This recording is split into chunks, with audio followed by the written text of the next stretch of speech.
Welcome back to the channel. Pilot Ryan here with Pilot Ryan Media. Today on the deck we have the beautiful, and glad to have it back, 1.2 P-47 from E-flite. This is one of my favorite Warbirds, and in fact it is the smartest and easiest to fly replica of the Jug yet. Perfect choice for a first tail dragger Warbird for intermediate pilots.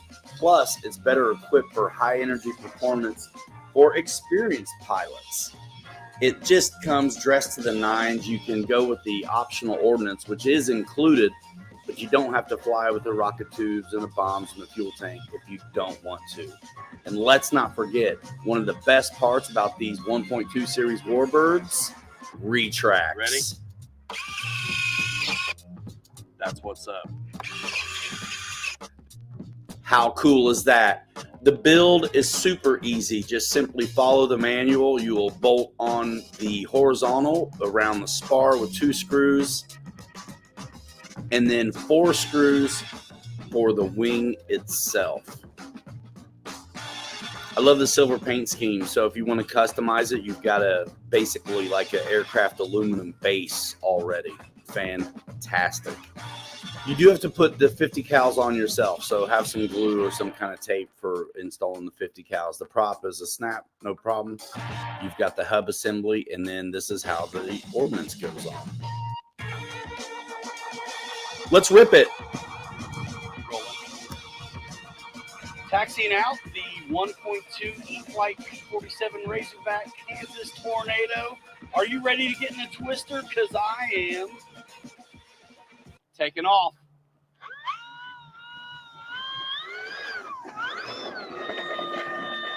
There we go. Gear up. A little more power, a little more flap. Look at that beaut. Oh, I love that I can present that side to you.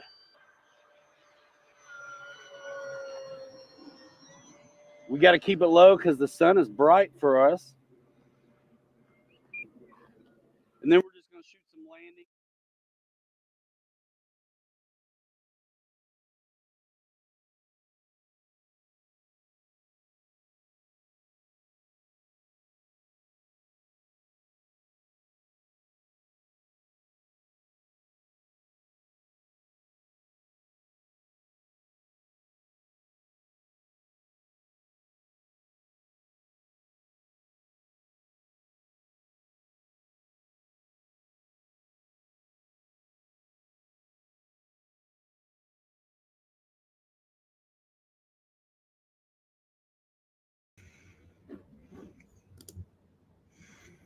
What up, everybody? I don't know what's going on with the sizing of the screen. How's everybody doing? We're just a little bit late watching this greasy P-47 video. It looks like there's a bunch of you in the room. Nice. We'll do a little roll call here.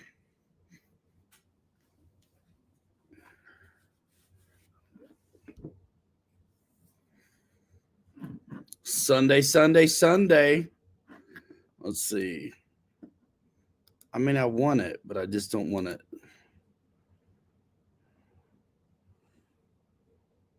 that big. Kumbaya, huh? Bro. Why is it so hard? I don't get it.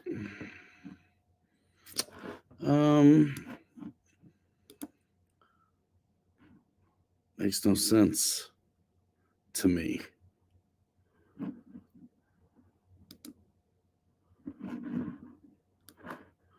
That's a little better. So, yeah, how's everybody doing? I'll scroll back a little bit. Jeff in Lower Alabama, CVO Hobo, Fred Barron, Mike Bird, Hangar 51, Philip Cockrum, Craig Beaven. Jeff in Lower Alabama, I said that. Mike Bird, CVO Hobo, I said that. Boss 223, Victor RC Jets, Rogers RC Aviation, Philip, I said that. Boss, Brian Chambers singing Kumbaya. Tim Smith, Flying Fortress RC. That's the E-flite P-47, and that's a video you should watch back on this channel not that long ago, the E-flite P-47 1.2. Yeah, available at Horizon Hobby. If you want to check out tech spec and ordering information, you just click through to Horizon Hobby. Look at the airplanes from E-flite. Nah, man. This is E-flite 1.2, 48-incher.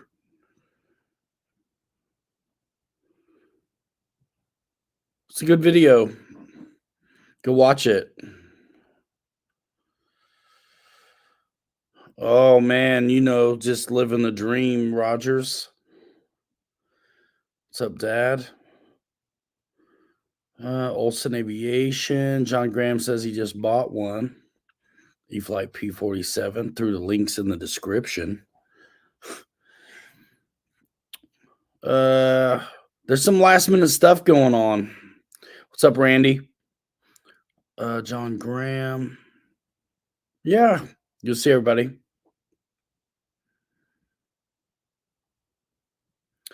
Victor wants to know if anybody saw the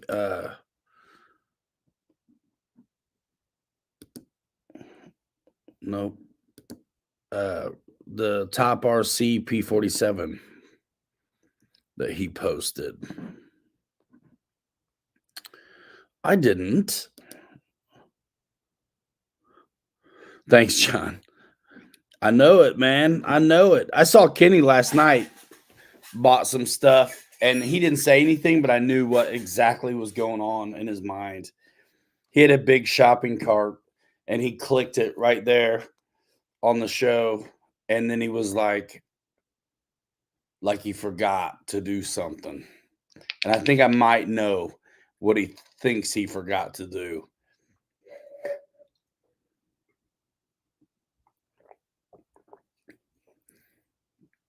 But I said something in the chat to let him know I knew, and it was all right.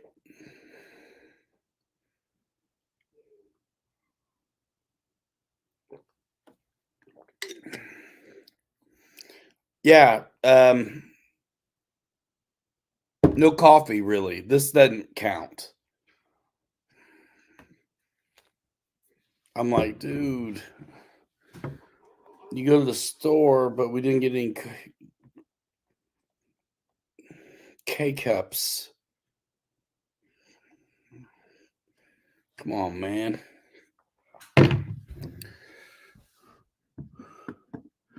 He thought he forgot. He thought he forgot.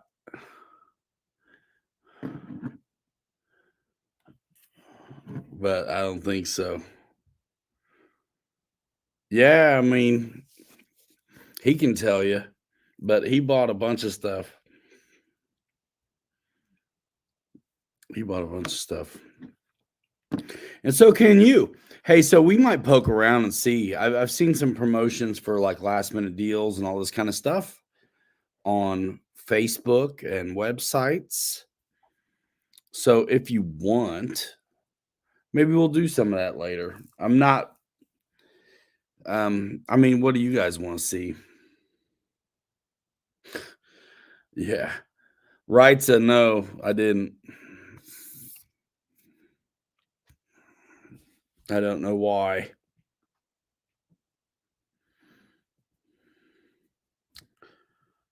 Oh yeah, you were breaking it in. I saw the post, but I didn't see the thing. Does that make sense? Like I didn't see I saw like the words. Like you broke one in, I think, in your front yard, right? That's what I was thinking. You were talking about. So yeah, if you guys are into it, what's up, Spencer? We might be able to figure out poking around on seeing what these sales are about, what's left, if you're into it. If you're tapped, that's cool too. Just tell me tapped and I'll save it. Wrights has been doing some crawler stuff, man. And I'm waiting on my leaf springs to show up for a couple vehicles that I got in here apart. And then I got a Lexan body giving me fits that I'm waiting. I got to bring a bunch of blades home to get it done.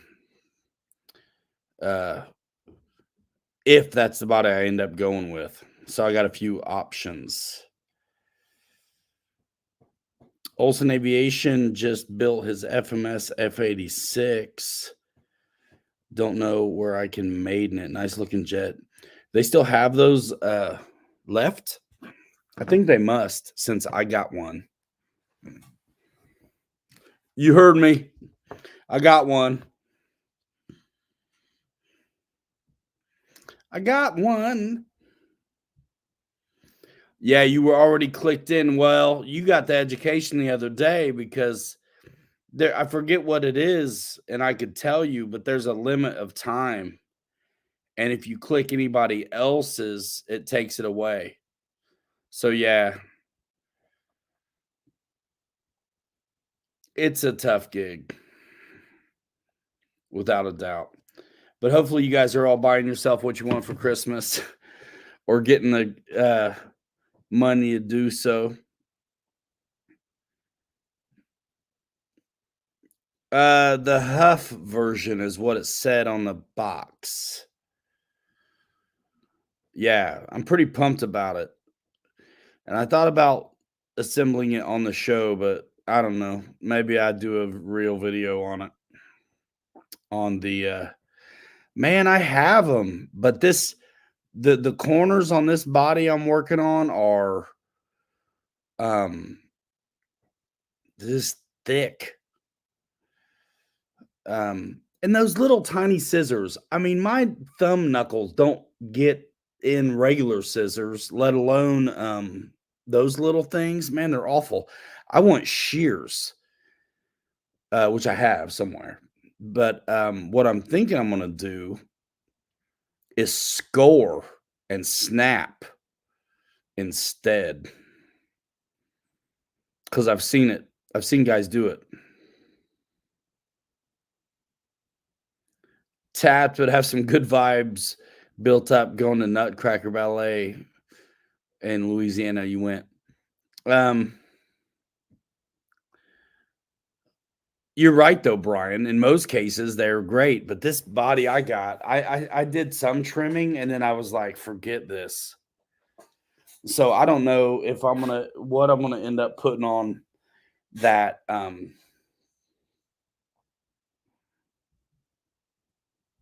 chassis.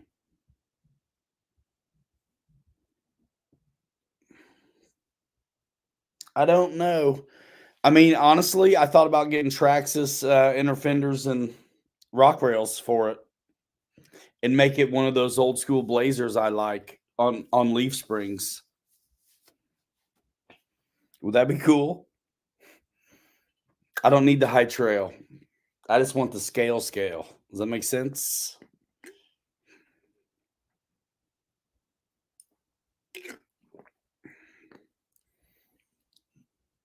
But yeah, I was kind of surprised I got one, the F-86, just in time for winter.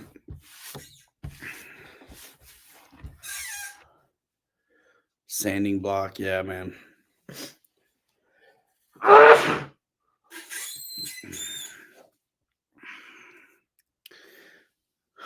Fright says hilarious. I can't repeat it. Scored snap. You don't know what I mean? If you have like a utility blade or a hobby knife, number 11, thanks. I've seen guys just score fenders and snap them like you would drywall, actually. Yeah. Yeah. Thanks, Fred. So let me see if I can't poke around, dudes. I'm going to pull up. I keep seeing it on Facebook.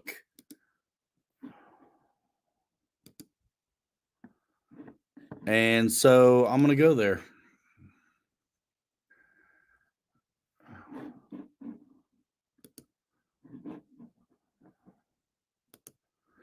And you guys can too, but you got to do it the way I tell you. Makes sense. Tim Smith, I don't know if I'm busting out anything, man, but we'll see.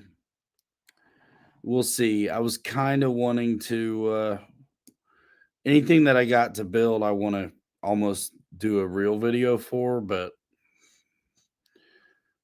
I'm not sure. David, yourself, what's going on? So let's see about sharing the screen and poking around. And Dad, thanks for the super chat. Dad with the super chat. Ryan need a deal on FMS Big P40. Well, we'll go to FMS's website in a little bit. I still have those coupon things, man, unless you guys used them up already. So let's see. Links in the description right here in my description box. So present, share screen. Let's see about yeah. And I'll make it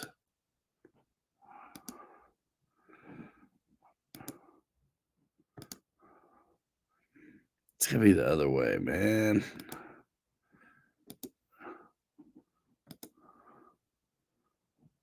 Why is it so dumb every time I try to do something in a computer? Okay, so now I can poke around a little bit. And so you guys are seeing what I'm doing, which I think is fantastic. So just landing on the site right here, there is the new F-16 70mm. Guys, if you're going to scroll through Horizon also, click through my link first. Do me a favor. Appreciate it. Wild Bill, what's going on? You have till midnight for 20% off for E-flite elite members. Just insert holiday and coupon code.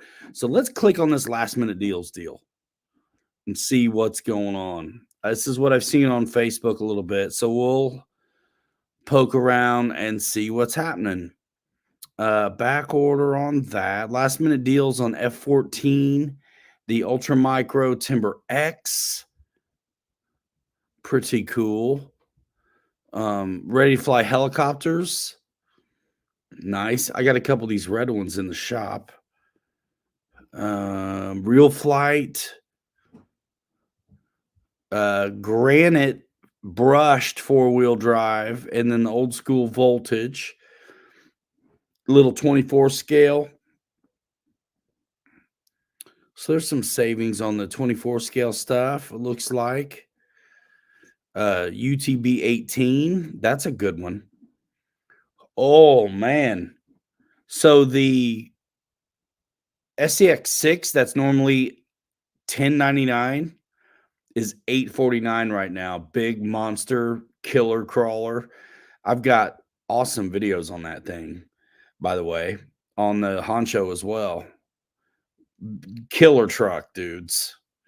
I mean, that's a lot of truck. I get it 100%. The real long wheelbase hammer ray right here is $100 off. Laser nut is $100 off. I need to get some of these JRX 2s back in again since they're back. Vintage. It's not the original size. These are 1/16 instead of whatever the original was. But 129 all-inclusive ready to run is a good time. Pretty fun. It's brushed and it's not huge, so it's only going to do so much. And then Camaro Street Ride, not the drag car. It looks like there's a range on the price, probably depending on the color. Wrights, it says if you're an elite member, you can take off another $170. So instead of 850, what's that make it? 750 and another 70. That's 680 for that thing. Get out of town. So cheap drift car without doing the whole deal. Get one of these Chevys, whether it's the truck or the Camaro, put some drift tires on it, call it a day. So what if it's brushed? It'll be fine. Again, ready to run. The Losi Monster Truck mud truck is like $120 off. Boats. Nice. And let's check out the second page. Radios, boats, NX10 SE. Save $150. Tugboat. Man, I just like tugboats. That's cool. Save $50. Surface guys that want a radio that's not the ready to run radio and you want to be able to program it. What? DX5C for $180 with a receiver. Get out of town. And then the rugged, the green thing that you can stomp on and use for a doorstop, it's only $179.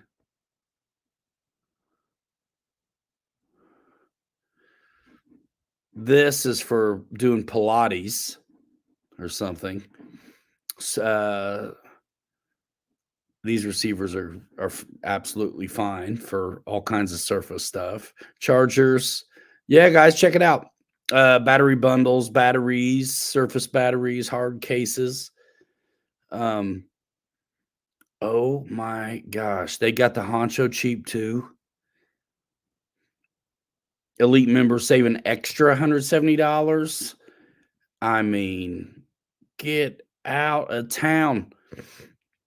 I did videos on these guys. You should watch them. They're good. Let's see if there's a third page. What's up, Newts? I don't think there will be.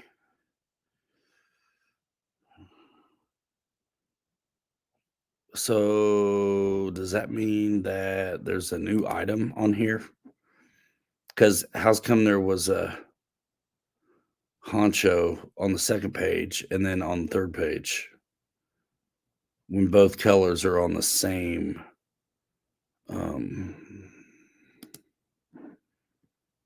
product listing? See if anything new showed up. Nah.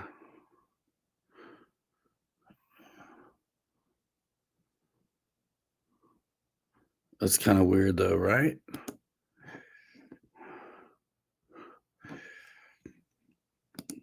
Let's see. Let's click into this. If you can only get one of these things, the Honcho is easier to deal with. Let's say. Well, is it going to let me click the bloody color or what? Which color is this one? Yo.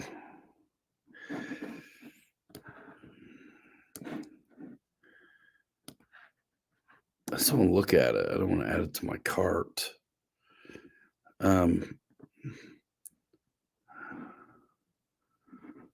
What is the deal?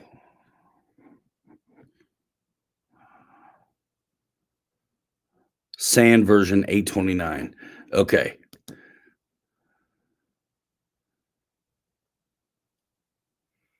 Red version out of stock, full ticket.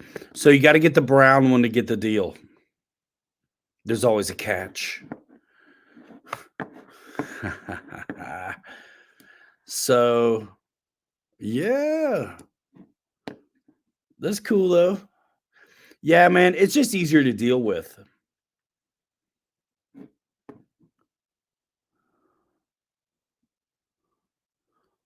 Dan Zimmerman, what's going on? Anybody I've missed while I've been goofing? Ken Bird. Right on. If I missed you, pop back in. John Perry ordered a A10. Yeah, the Honcho is just easier to deal with, and performance-wise, it's better. The Jeep looks killer, though. I mean, without a doubt. I mean, the Honcho. I mean, it's a Toyota, right? It's basically a built Tacoma.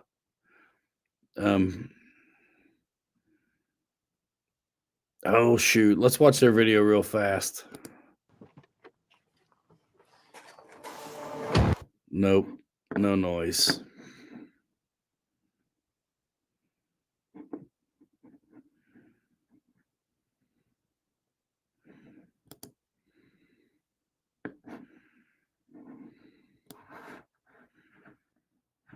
Oh yeah, it's nice, and it comes with all those lights.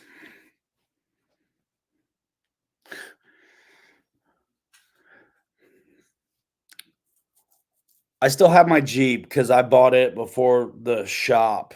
The Honcho was a demo, and someone wanted it, so I sold it. But I hate that I don't have it. The Jeep was on that special too, though. But man, flipping the lid up is so much easier on this. Literally, you've got a toolbox in the back right there under the sand ladders for putting stuff in. Pretty neat.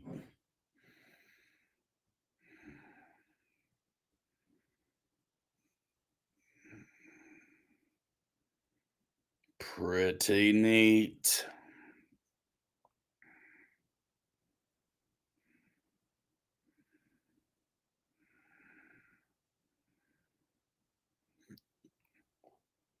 Get it.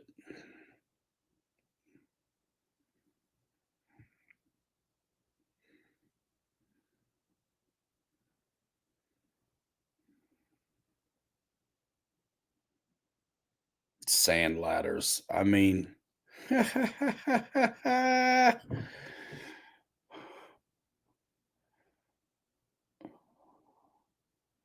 those things are like 25, 30 pounds. They look real when they do stuff.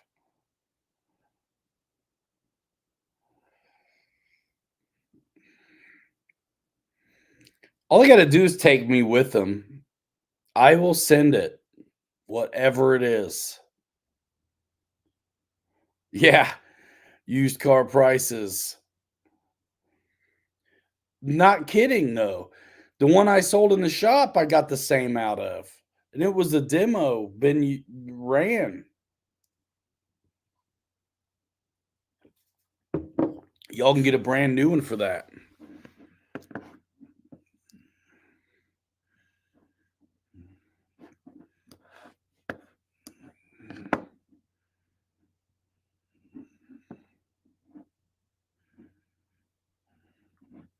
All right, so I'm gonna get that off of there and back to that. So we looked at the Horizon stuff. That's what they were advertising as on special at the moment right now. Last minute deals. Take advantage of that if you're still shopping. If you're not, it's cool too, man.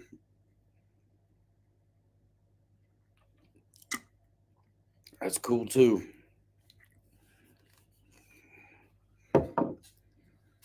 This is I was thinking about changing the name of the channel to Eggs in One Basket RC. So what's up, Johnson 74th? So maybe who was it talking about? Was it John Graham talking about the FMS P-40B? Let me see about dialing that in. You know what I mean? Let's look there. Axel, what's going on? Eddie K in the house. What up? So let me dial it in, and then I'll share the screen.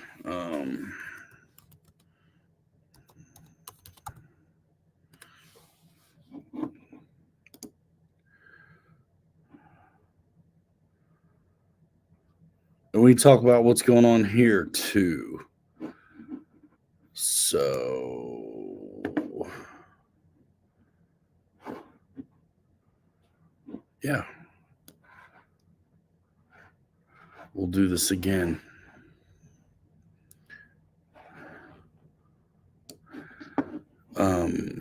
Share screen.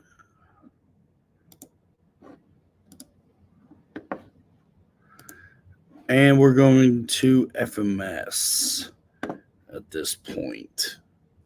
And we'll poke around on their website for a minute, albeit smallish. You'll still be able to see what I'm doing.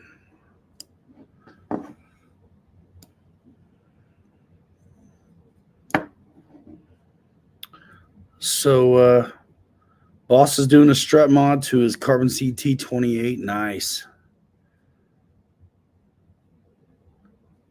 Oh, wow, Nunes. New truck. So, FMS did just release this little monster truck, Basher, Chevrolet Colorado. It's actually licensed 24 scale Basher. Reminds me of the Granite Grom a little bit. And there are some videos out on this already. Guys, if you're poking around the FMS website, click through my link in the description or go to pilotryanmedia.com and click through that way. That way, if you decide you want something, it's done. You don't, no backtracking, no nothing like that. You're good to go. And it more than helps the channel. Let's see. So are they, yeah, new release. Let's poke into it here. The FMT 24 is what they're calling it. Again, there are some videos out on it already, actually. And it seems to be getting, pretty good reviews. You watch enough of this YouTube, it feels like everything gets a good review. But, you can tell when you see it if it's good. And also read between the lines. You know it. You watch these guys long enough, and you'll get it figured out. But, on a budget, not bad. Not bad. Something to think about. And, I hate to say it, but it looks like it's got a little more punch than the other thing. So, let me go see if I can just get back into the home screen here at FMS. What do we want to look at? I think we want to check out the P40 situation. So, I'm just going to all right, see what's up there. And then let's get into airplanes right away. All kinds of cool stuff. And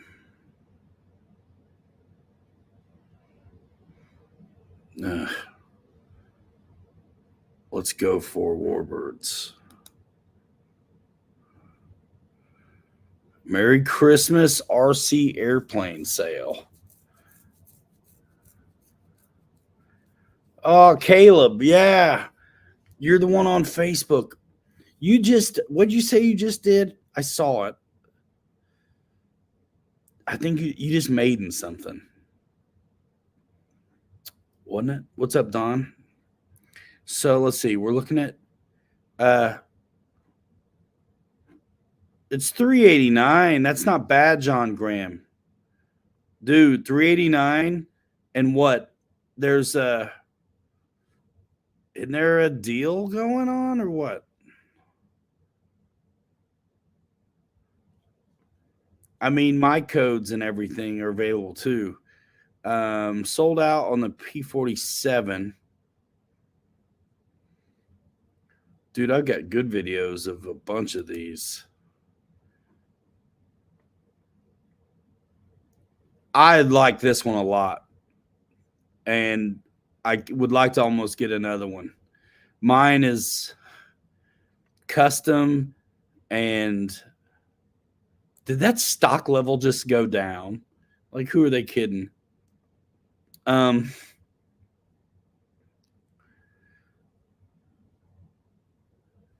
Gift card stuff. Nice. There's the reviews and all that good stuff. That's right, Cap 232. That's right. Yeah, man.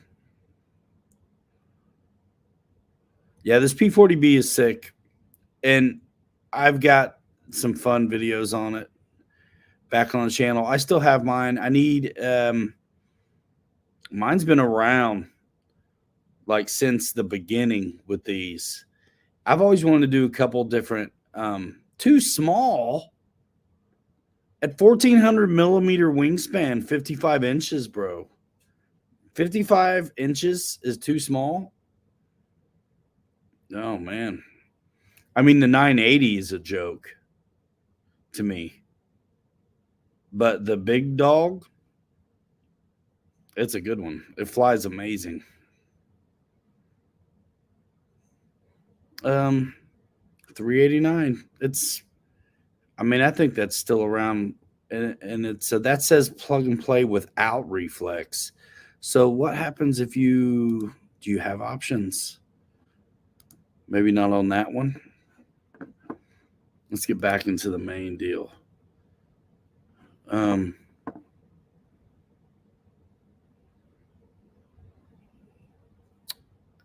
1400 millimeter 399. Nah, man. I don't even click on the small stuff.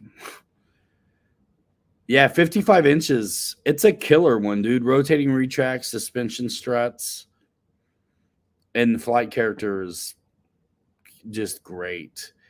Man, I've got good videos on this Zero as well. Back there, me and Mike did them. I think the 1100 millimeter Zero would be the smallest thing I'd want to get into. 239 right now for that one. And then there's the little P40. Don't do it. 269. Buy this one that's going to be the Zero. It's way lighter. It's not a pocket rocket style design, so it's the wing loading is not going to be ridiculous like it is on the super fast 980 4S. 800 millimeters. So there you go. 1400. It's actually 1450 millimeters, which means it's 57-inch wingspan on the Mustang. Yeah, it is too bad on the Focke-Wulf because it was a good one. The Tiger Cat is sold out. The 1400 Blue Corsair is sold out. A lot of stuff is sold out. So the ones at the top that I showed you are still in. Wow. So as far as the Warbirds go, you're running out of time on the 1200 CJ6, 1400 P40, the 980 way too fast P39. Just skipping through to what I think is worth your money. The 1400 Zero is actually in still. And then there's definitely coupons and things still that can be used. Yeah, boy, that stuff's starting to be sold out. So we're going to go back. And that was just looking at Warbird. So if we go to, I know the room I'm in. Let's go to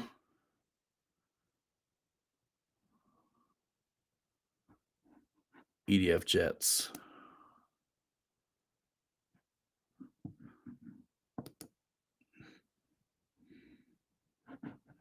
I'm clicking on the sale post, though, real quick. If it does anything. Shop now, I said. Oh, here it is. Are these on sale? They must be. Oh, yeah. This is it. This is what I was looking for. Eric Quinn, you got to find me SU30 twin ESCs. You need 2 sets? Man, FMS, bro. FMS. They made it in the first place. So $30 off airplanes. I went through this the other day on the show. The 1100 fast P-51s. You can take $30 off. You can take $30 off the killer A-10 twin 70 millimeter EDF. Videos of that as well on the channel. The big pits still in stock on that, and the Viper, very cool. So $30 come off of all these right here: the Mustang, the A-10, the Viper, the pits, glider, FMS F-18, and the BAE Hawk. That's killer. And then $10 off airplanes is the little Yak, FMS Avanti, F-16, 800 millimeter Zero, Premier Selection. What are we taking off of that? Are these the same thing? $10 off or whatever? The 64 millimeter Rafale, Futura, 64 millimeter F-16, and the Maul, which is a good big size plane. Kingfisher, P-40 B model. Is that only $10 they're letting you take off of that, though?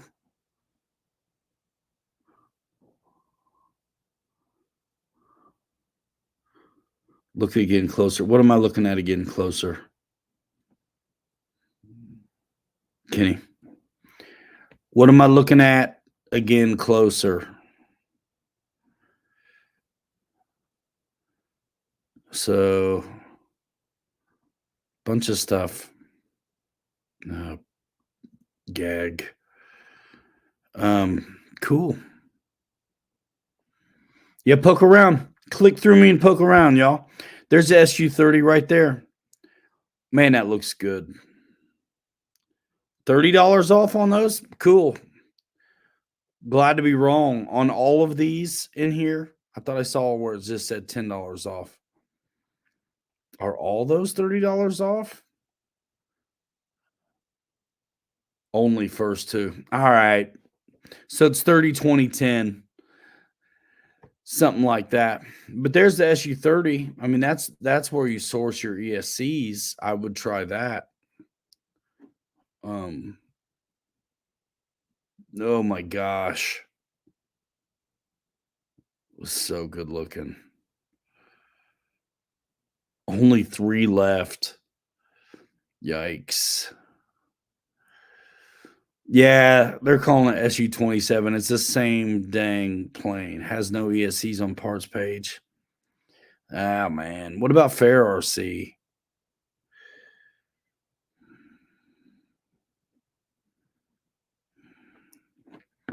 About them.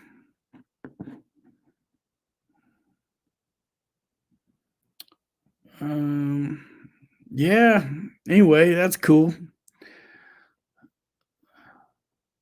Let's look at some of their cars real quick.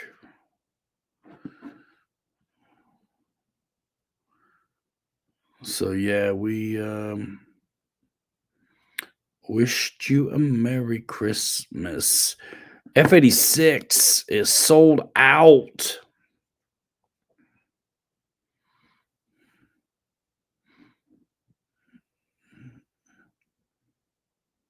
Probably both colors. Does it say sold out? Yep, sold out on the Huff. Sold out on the Sky Blazer.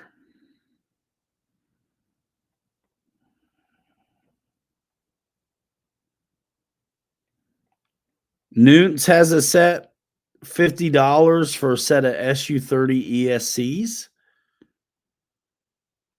EQ's looking for them. Yep.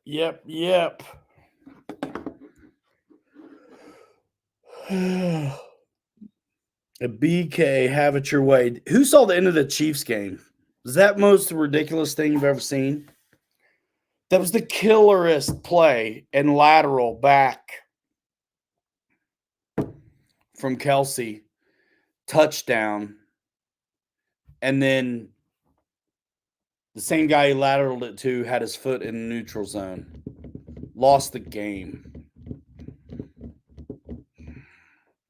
Me and Taylor Swift, we talked. She was very upset. Yeah, I like the Bills too, but I also like the Chiefs. We like the Chiefs. My kid likes Mahomes, and then my daughter, of course, likes Kelsey because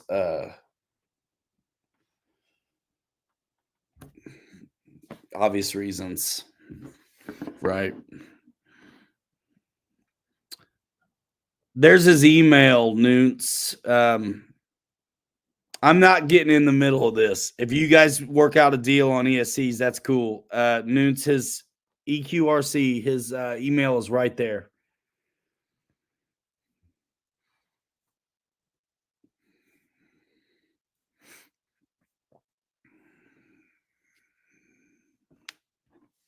Cool. Yeah. Cashing checks, making sound effects, making friends forever. Yeah, hot jet, man. This thing is sold out. And I'm looking forward to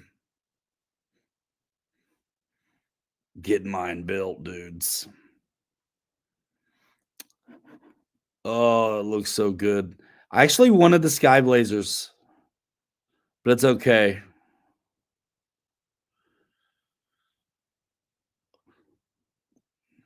Michael Bear, if you ever get a chance to get her autograph, get an autograph for me for Palmer. I'll give you an airplane or something, dude. Like if you get a chance, get an autograph. Act like it's your granddaughter or something. It just wild about you, all that stuff. She'll die. Go Bills. Ryan said, get out of here. See, I like the Bills too, though, man. What's their quarterback's name? I like them. But you know, when you got two teams you like, it's tough. It's tough. But that was crazy down to the wire, dude.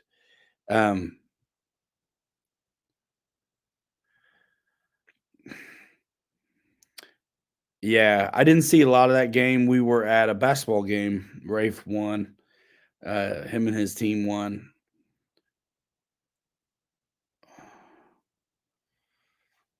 Yeah. Well, if you get a chance to talk to her, don't talk about foam board, though. Promise me. You won't talk to her about flight test planes, dude. Cool stuff like this that's molded out of deli trays. That's the discussion. Yeah, that's what they were acting like a must win for Buffalo.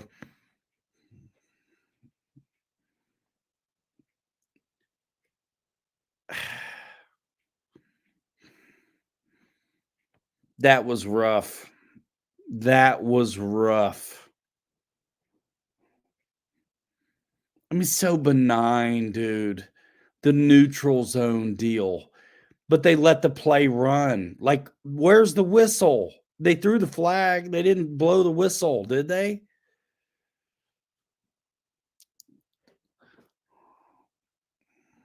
That was brutal. Brutal.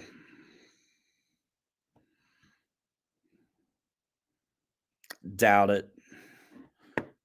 Here. Doubt it.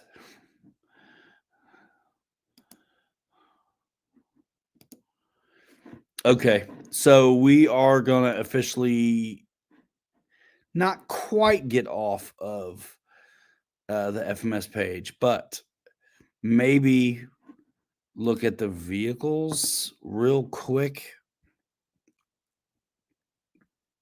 Let's just go Christmas sale and see what we get. Looks like games. up to 110 off. What? Gift card deals. 10% off 1/18th car, $100 off Jimny.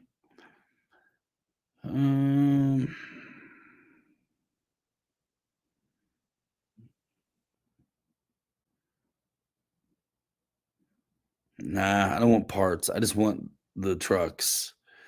There's some neat ones and some values there. For me, the big ones or forget about it. But yeah, there's a lot of opportunities here to take advantage of. Let's see. I just want to see the trucks, man.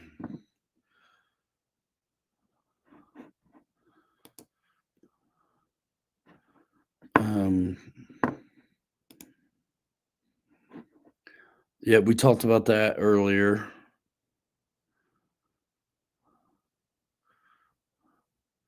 So 24 scale, 18 scale, 10 scale.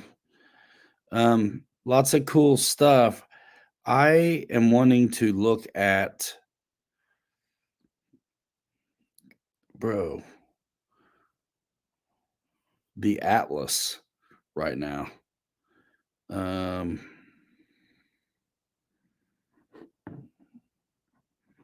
Is there an arrow somewhere? Come on.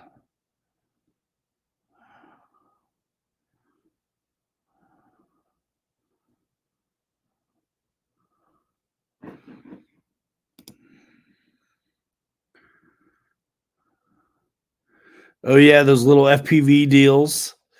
The 18 scale LC80 Toyota Land Cruiser is killer. Like I said, there's the new little basher that's kind of hot in stock. My jam though is stuff like this FJ40. And I wish those were 10 scale. The Land Rovers, I'd be all about it. But if they're just going to sit on your shelf, then you're cool. One of the next ones I want to do is like this, but it's the yellow one. I think this would be a great beginning to Matt's off-road recovery. If you wanted to do a truck up like that, Crazy International, that'd be a good one to do it with. But you could also just get a Power Wagon body basically and make it happen on anything else as well. They're pretty good for the price. But if you're going to crawl them hard, you're going to be fixing some certain little bits. Not a huge deal, but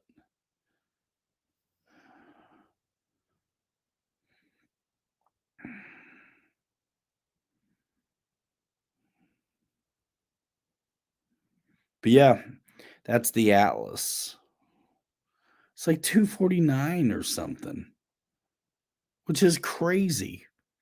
But it's basically the same chassis under all their 10 scale stuff, like the Michigan, which you can't really get, and the FJ40.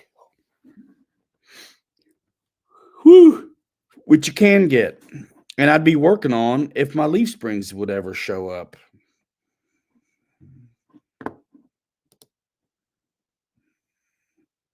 Go figure on that. I want to see the video again. Was it here? Where's the video? There it is.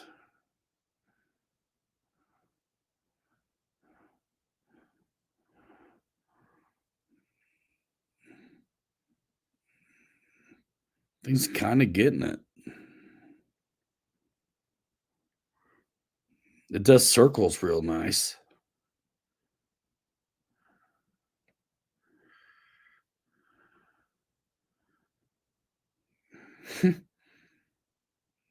There we go.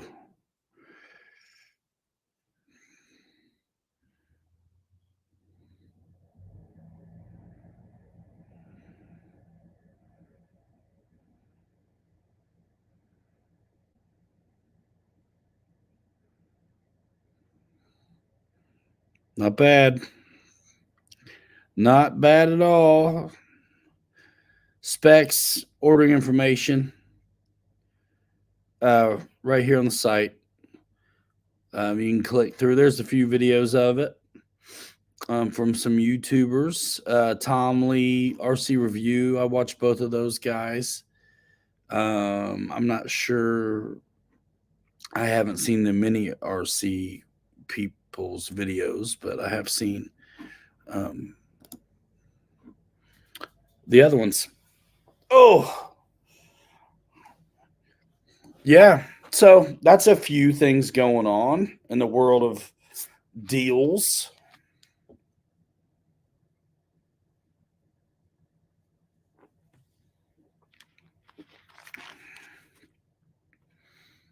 So yeah, Beyonce. You can't deny the Swift factor, dudes. I don't care what you say.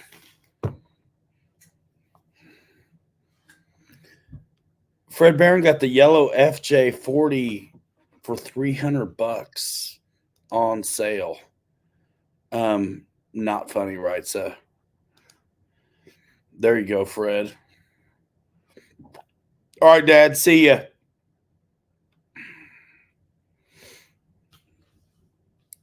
Thanks for coming.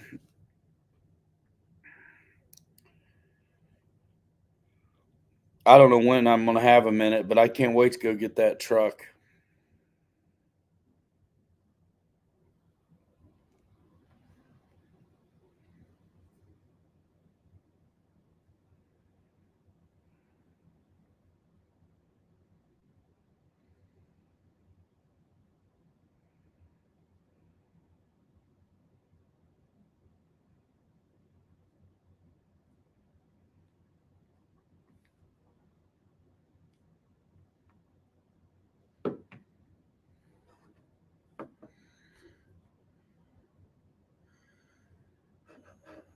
Okay. So what else? Oh, yeah. Ugh.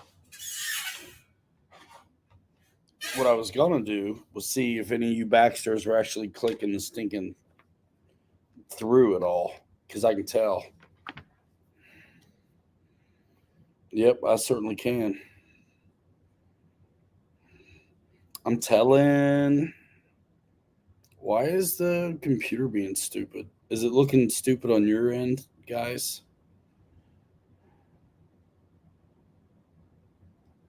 I can believe it.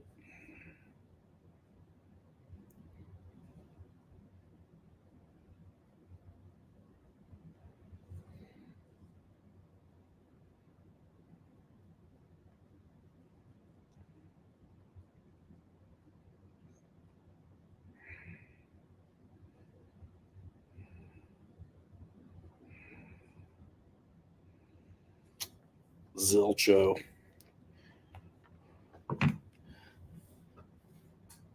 What's up, Paul?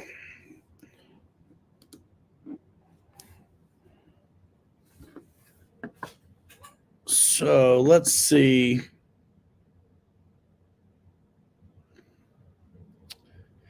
It could be right. Anything that's going to destroy the cookies. You know what I'm saying? Because it's not hard in concept to do. To click through and to click off.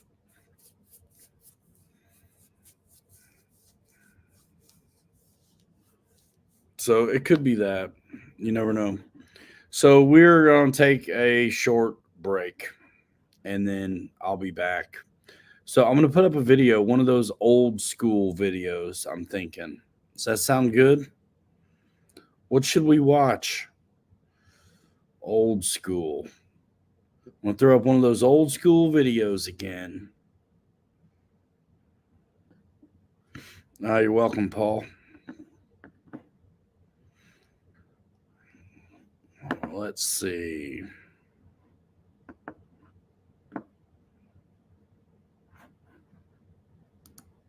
I'll go back in the Wayback Machine.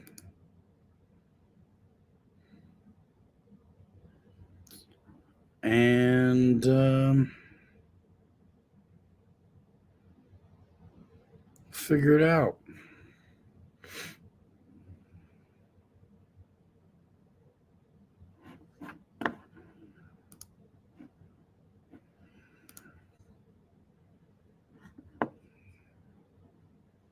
I mean, the way back.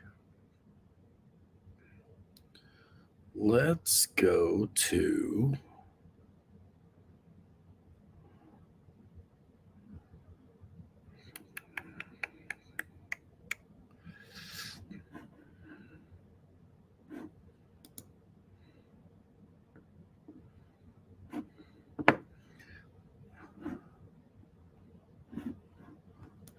let's go to this.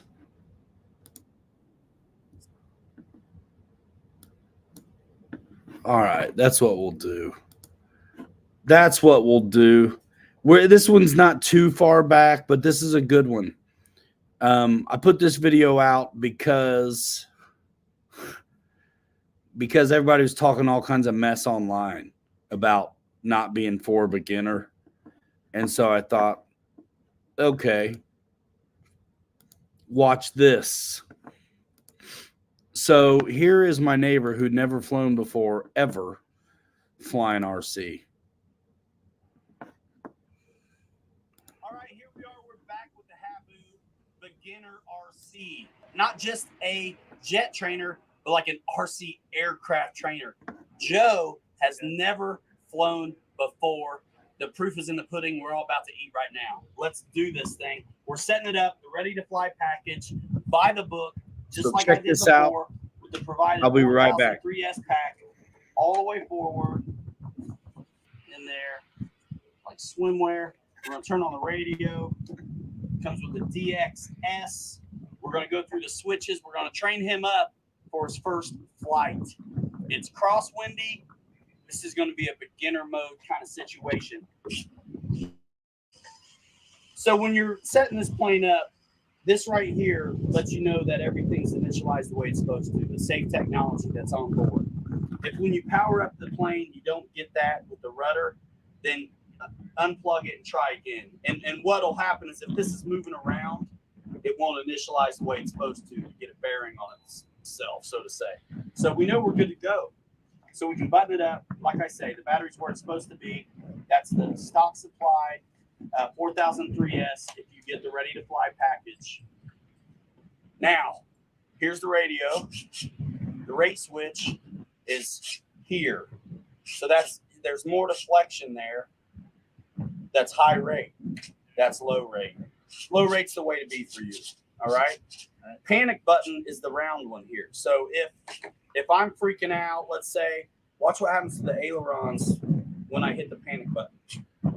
Oh, wait, it's not going to happen until I run it up past 25%. So hold on. Oh, throttle cut. All right, cool. So now I can do this. So let's say we're freaking out. We want to level the plane. We hit the round button right here, and you see the ailerons move to correct and level the plane. Now that was in experience mode. Beginner mode is going to be 0 right here. So it's got the bank limiting on. So you can see right now the ailerons moving to level the plane. That's beginner mode. That's what keeps you from banking this thing and rolling over on yourself. Now in experienced mode, you've still got some movement on the ailerons and other control surfaces, but that's just to smooth out the flight. In experience mode, you could roll it upside down, but you're not going to be there today. So we're going beginner mode for Joe. All right, let's do this thing. You ready, Bobby? Oh, yeah, let's put this thing to the test. Not only is it a jet trainer, but it's a good first aircraft, is how it's being positioned. That's the messaging on this. This is the ready to fly package with everything you need, even the bonus real flight software. So you can fly this thing virtually before you ever take it up in the air. And it comes with the charger to charge up that battery. If you want to upgrade to 4S, which we'll show you in a minute with the wheels off, you have to buy another charger. I'm going to put links to all the stuff I'm talking about in the description. So check it out. If you want to do the best, quickest, cheapest, down and dirty upgrade, go 4S. But know that you're going to have to also get a charger to go with it. Let's do it.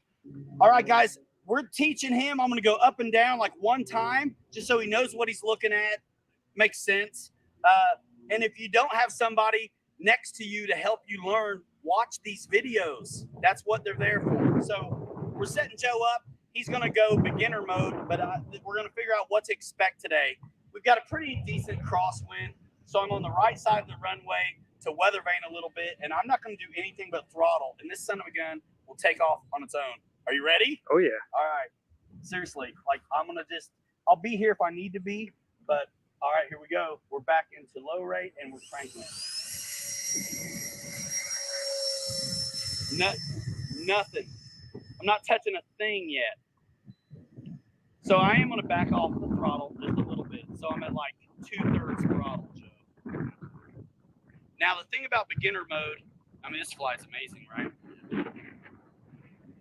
Nope. And you're not going to slow down too much until you get lined up. So right now, I'm entering the base leg. I'm going to go ahead and cut the throttle all the way. And look how it's losing altitude. And then it won't let me bank it wrong. But so I'm not holding in the back pitch, nothing. And grass is really the way to go for you, right? So you have to kind of start your landing early. And now I'm going to flare a little. See that? Now you don't. So when I said flare a little, yeah, I put the nose up a little bit. That was sick, right? So it would have landed great without some flare, but it would have chunked in a little bit. It can take it. You bend the landing gear back. But when you get that close to the ground, you've let it come in basically on a dead stick. Get into the elevator, and you get a nice one like that and hold it off. So that's kind of the idea. We're going to taxi back and let Joe get this thing out in the air, man. This will be sweet. Let's do it. And so one thing I'll say is this. Okay, so we're back to low rate. We're back to beginner. The perspective of these sticks is as if you're always sitting in the aircraft. So if it's coming at you and you give it left stick, it's a visual right. But you have to be, your head's in it. All right? Your head's in the airplane. Left aileron, right aileron up. You're not going to need down. And I'll be coaching you. Dude, right. Go awesome. For it. You're in beginner mode. You shouldn't need to do. You're going to, once you're up and safe, you're going to be at about 2/3 throttle. Everything you do is going to be here. Gotcha. Awesome. Let's give it a shot. All right. Awesome. All right. And then just do your best to stay over the corn. You know what I mean? Stay in front of us. I'm going all the way to the left here. Bobby, get closer so you can pick up our vocal if you don't mind. Yeah, no problem. Sorry. And that'll be behind us. Stay up over the trees. You're good. Hey, you're all right. That's no worries. Next time, plant it a little further in front of us. Gotcha. But this is okay. This is how it goes. Bring it down a little. Heck, he's already made his first lap. Hey, man, he's never flown before, and he's already violated club rules. This is awesome. Over the pits. No, don't worry about it, Joe. You're good. If I'm you, I'd take a right turn. Really? Yes, so you're not behind us. There you go. Stick with that one.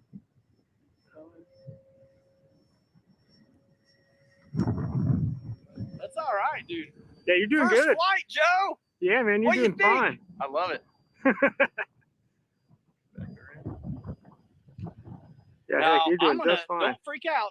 Keep the radio. It's you're in control, but I'm gonna give you intermediate mode. Which right. Now up elevator. You got there. You go. Turn back to us. I'm gonna take it for a minute. Yep. Going too far away. Intermediate mode is still like begin. I'm gonna go back to beginner. I say I'd probably switch back to beginner for him on there. There you go. You got it. Well, what happens is intermediate mode still limits your bank, but not as much. Bobby, you doing okay? Yeah, I'm all right. He's in the sun. Turn right, Joe. There you go. Keep out in front of us. Yeah, he's doing fine. He's doing fine. So what every pilot must do, whether they're new, intermediate, been at it forever, is land the plane. And try not to go over the pitch, Joe. It is a big deal. So next time, just turn the other way. But what I would do is, once you get over to this side, give it a left turn and reestablish the pattern that you would need for landing. Okay. So that's what I was getting at. Ultimately, everybody has to land it. So I don't want you to land it yet, but I want you to be thinking about your approach. So set yourself up and get your head out of the cockpit so you know where you're at with peripheral. And think about He moved to stay in the Alaska. power so you don't lose too much altitude there. That's kind of spooky. That's cool. Well, it limits the bank, so you have to plan that turn out earlier.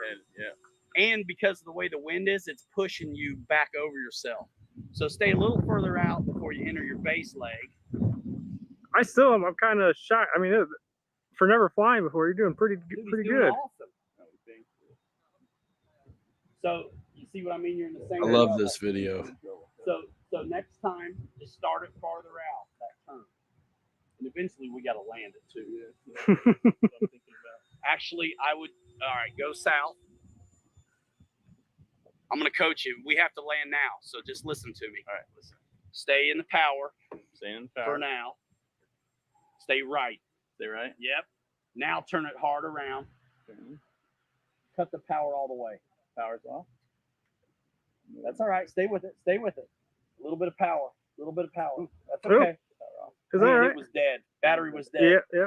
I'm sure it's good, man. The plane. Oh, I guarantee it's fine. Yeah. That was sweet. We should have landed a little sooner. Joe, tell them what you think, man. First time flying. One experience.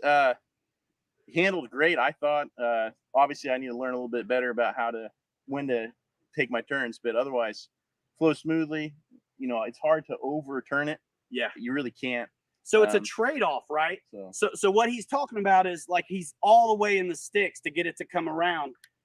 And that's kind of, if you stay in beginner forever, you'll learn bad habits. Yeah. Because when you take beginner mode off, obviously you'll be like rolling the thing over. But to get your first flight some success, some stick time, it's a good way to keep a guy up in the air, right? Absolutely. Because without it, we'd have ended it way sooner, right? So good job on a first flight. And this is the kind of thing we're going to put him back up in the sky. He's got one under his belt. We're going to speed it up a little bit on 4S and see if he can't fly the flight path a little bit better. And then we'll loosen up the training wheels and go intermediate mode and see what's up. Perfect. All right. All right. Rolling. All right. Hey, you guys saw that landing. Joe's first flight. This thing bounced a little bit. We're still in good shape. I bent the gear back a little bit, and this, you know, you can tell it went in hard, but the plane is in great shape. We got this rubber tip right here, and then I got just a little bit of curl on my control surface. Guys, this is what this thing is made for. And I know it's hard to believe that a jet could be a first aircraft for somebody, but Joe, legit, you've never flown before. Never have. Ha! Yeah. That was awesome. There's some things to work on, but of course there is. All right, so we'll stop real quick and answer some of the questions. Yeah, writes, and I don't know if he's flying still or not. You know, we never went out again. It was cool to prove it to the world that you actually could put a beginner on it, especially after the whole internet was saying that this was a bad idea. I think I proved that it was okay if you went out with somebody with some experience. And I probably did do left, right, up, down, and all that, whether it was on camera or off camera, I can't remember. But man, if it's a ready to fly package, they're good out of the box, ready to go. Yeah, I did not show them how to install floats though, right? So for sure. And yeah, boss, you'll have to ask him. There is. So I'm so pumped about this. We're going to fast forward though to his landings. So stick with that. Give it a little power. Check this out. All right, you don't need any. You're good. Now, so the first one was rough. I'm just telling you right now, but stick with this, and you get an idea. Now give it some power and fly away. Give it a bunch and get out of there. There we go. There you go. Good job. Stay wide. All right, give it a left turn. Hard left. Fred, I checked. I didn't see anything at the moment. You really gotta prepare for these. Yeah. So do it again, but way further out. Because the idea is we're trying to line up for landing, planning our landings out. So yeah, keep it wide out there. I don't see anything. All right, looking good. Come hard left.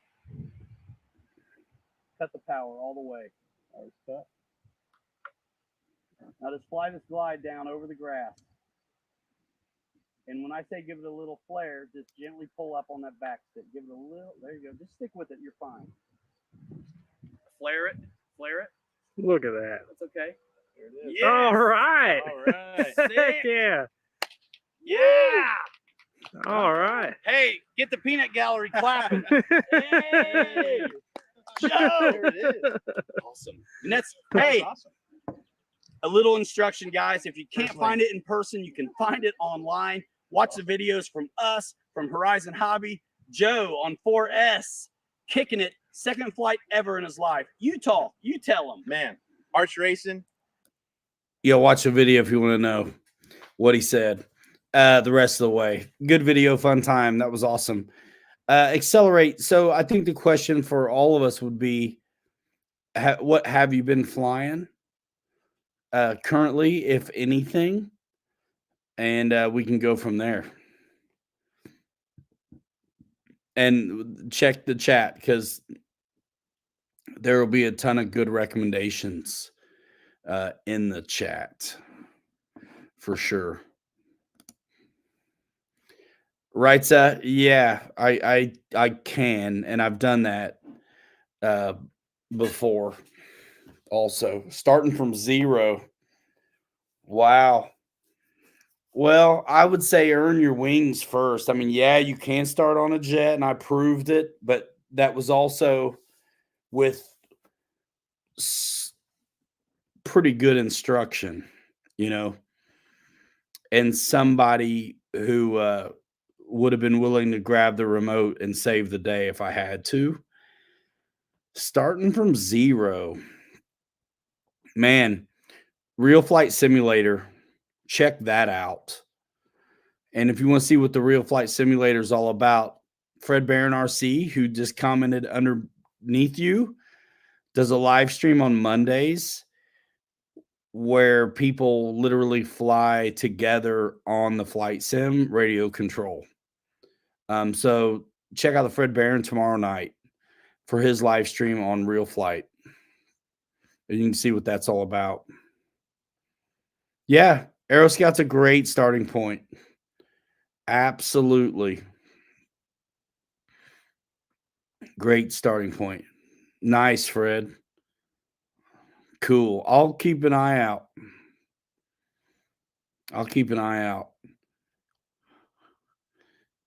It's just nuts the way it's all been going. It seems hit and miss a little. But yeah, that's a good plan. Accelerate, AeroScout, and some sim time. Where are you located at? Accelerate.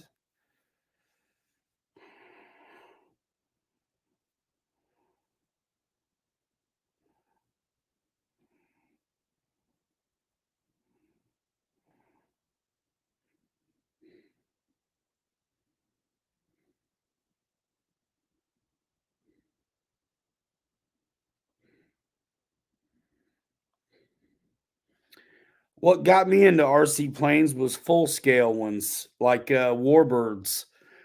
And my grandparents who raised me, my grandfather flew for a living and he also flew in air shows, a World War II trainer. So I spent a lot of time with full scale Warbirds and pilots. And so that's where the love of aviation started.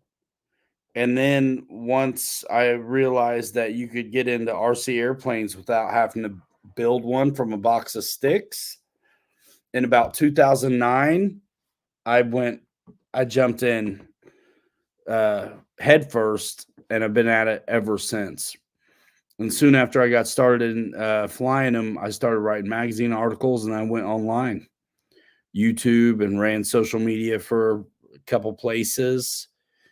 Yeah, that's it. Nice. Yeah, so you're in Florida. You're close to Kenny, Hangar 51.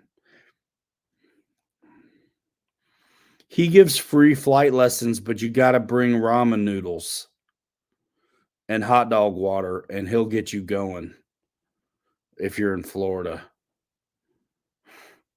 For show.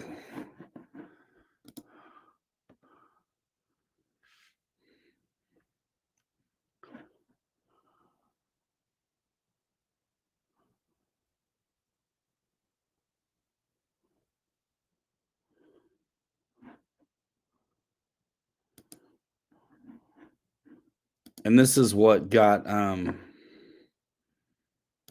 Fred into RC, was watching YouTube, it sounds like, and Warbirds and documentaries. Yeah, bring him a Diet Dr. Pepper and ramen noodles, and he'll get you up in the air for sure. But literally on my YouTube channel right here are flight lessons. Some of the first videos we did way back. They're cringy. They're old, but the stuff in them is good. There's a whole series, like a playlist on like learning to fly RC planes right here on this channel. And we used a micro to do it, but you could use any plane you have. And really the methods are, they would apply to any aircraft it might be that you had.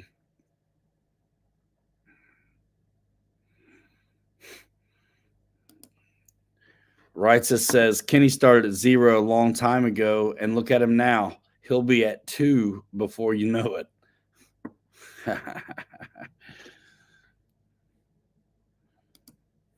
That's what's up.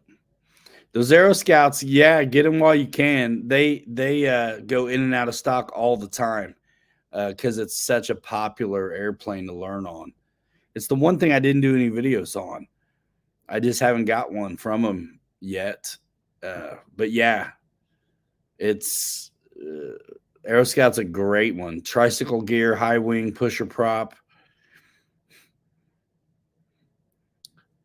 Randy says back in 1926, he was watching YouTube and Kenny was on. That's when the pavement first started to dry and then finally got cured out the other day. And we wrapped up that video series. So about 100, not quite, 97 years a YouTube on the concrete drying. I don't do FPV drones really.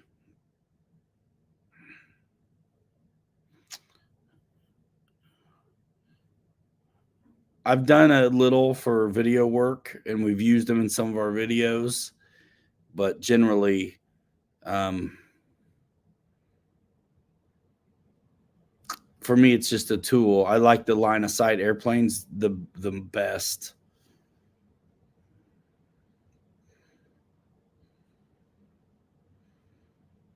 Yeah.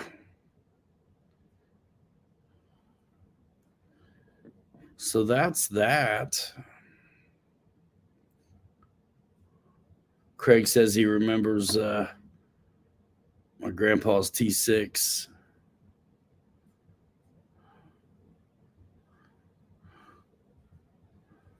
Yeah, it was Hangar .51 back then.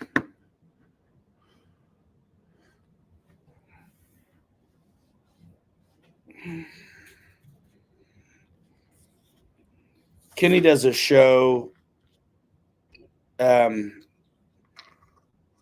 also does a live stream on Thursdays.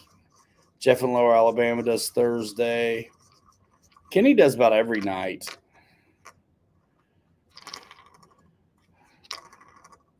The first time I heard about Kenny's YouTube channel was I was watching a documentary on National Geographic, and there were hieroglyphics in this cave in Egypt. Said subscribe and best videos on the internet in hieroglyph, and it was Hangar 51's channel.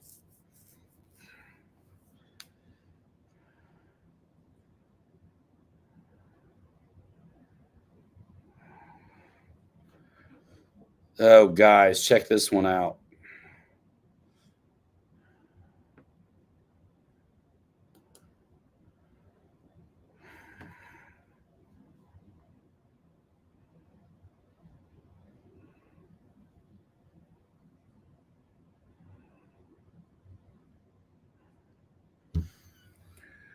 If you're a drone guy, you'll probably be okay with that. That's open source. You probably combined it to the AeroScout, but man, it makes things complicated when it's already. You can't get the AeroScout without the radio anyway. So it's like just use the radio they got. The progressive modes of beginner, intermediate, and expert are already programmed into the radio on this thing.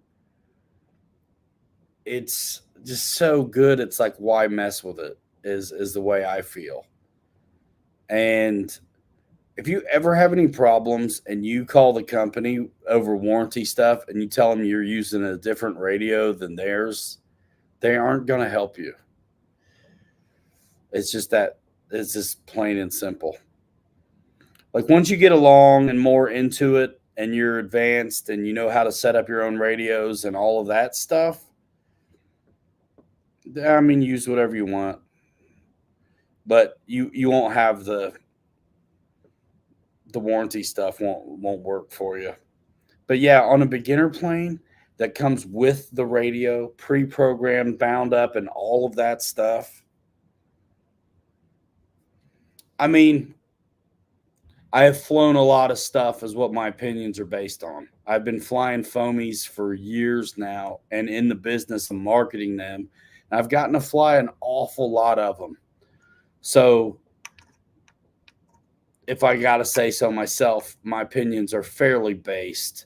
And I would say too, with the angle of always ease of use for you, the end user. They have a bind and fly for $20 cheaper. That's why I was asking.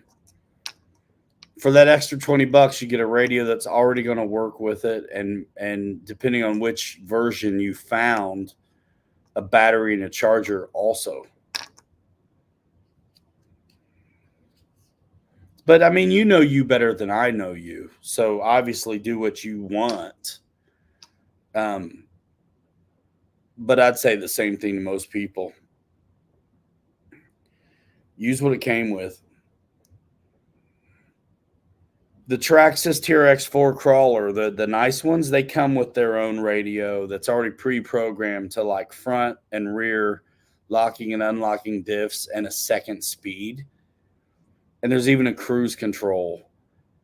It's like, why would you ever want to do all that yourself when it comes with a radio that it's already done on?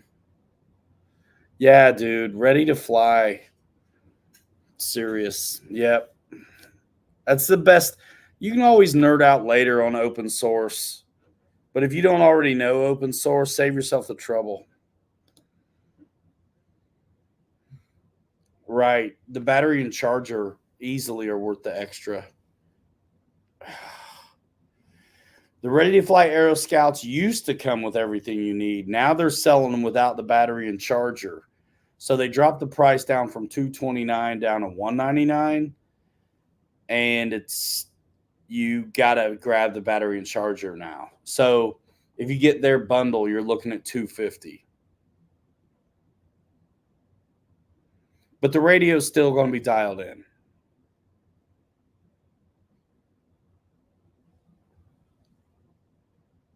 No matter what.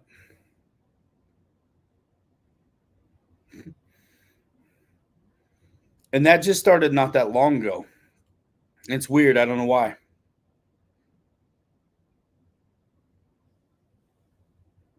I think it boils down to the battery has to be in the battery compartment for them to be able to ship stuff with batteries. So my guess is that the Mini Apprentice that they just released, the battery is probably where it belongs in the plane.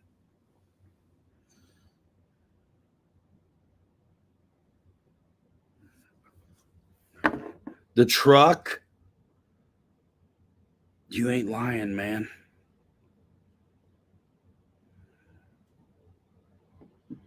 I know it, man. It's I can't make it any time. Sunday's like family day. We had all kinds of stuff going on this morning. Church and basketball game. Well, I don't know if they call it ready to fly anymore. It could be bind and fly, but it's already bound. But they say ready to run on surface vehicles all the time, whether or not it comes with battery and charger. So go figure on that. I mean, we don't make the rules. We don't make the rules. We're just stuck with them.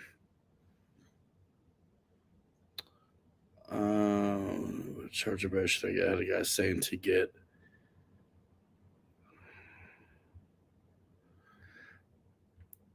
But my next, all right.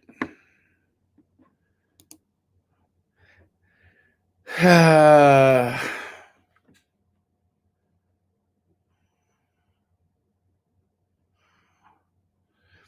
going to go with the ready to fly, but my next question was going to be which charger and battery should I get? The one that goes with it.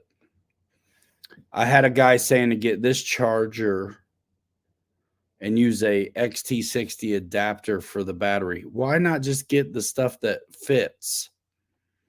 Is my question. And if you're new to flying, Horizon Hobby has the best and most choices. You end up getting into it and you end up with a Spectrum radio. You can bind that radio to any of the stuff that they come out with. And if you're flying, 3S and 4S stuff and maybe up into jets, your batteries will share the same charger and connector. And it's just so easy. I'd stay on brand. If it's for ease of use, my recommendation is to always stay on brand. There's a $65 charger that's really good at Horizon. Really good.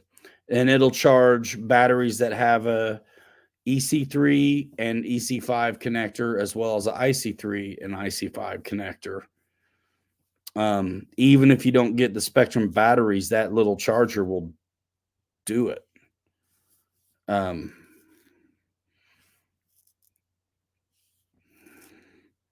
You can get all kinds of stuff, and there's a lot of good stuff in the chat. But I have a hobby shop. So I answer a ton of questions. And I think people, if you already know so much what you want to do that you're not going to take my advice, then you didn't need to ask anyway. But most folks want it easy, and the difference is not that much.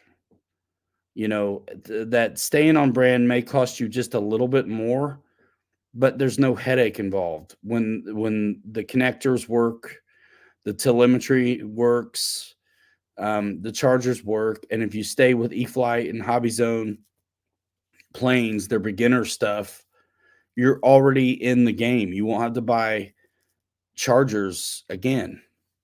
So you can get a pretty decent charger for $65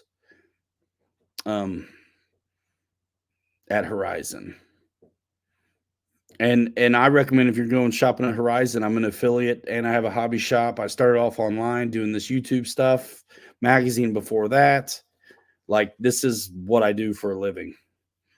So if you want to help support that, click through the links in the description or come into the shop locally if you're in Indiana and talk to me. But I can literally get on the website right here and show you if you want to see the charger I'm talking about. And Fred's got it right there. That's my website that has all the brands I work with on it. You can just go, if you do go there, you just click the Horizon Hobby logo and it takes you right to their site. But yeah, I would be glad to share screen again and show you what charger I'm talking about. because the bundle they recommend for $50 is a pretty I mean, it's a charger that gets it done, but those little tiny chargers are a little bit lame. Like if you've got a little bit more money to spend than the $50, I would just buy. I'll show you. Let's just go do it. Let's just go do it. So I'm gonna get back into Horizon Hobby, and then we'll share screen.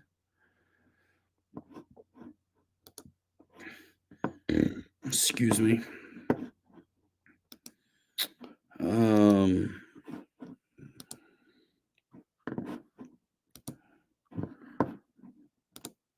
So here we are at Horizon, and I'm going to size it up so I can see the chat still.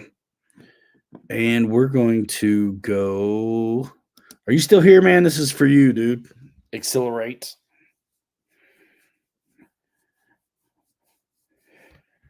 Is that the number on it, Tim? S1200? All right, cool. He's here. Spectrum chargers.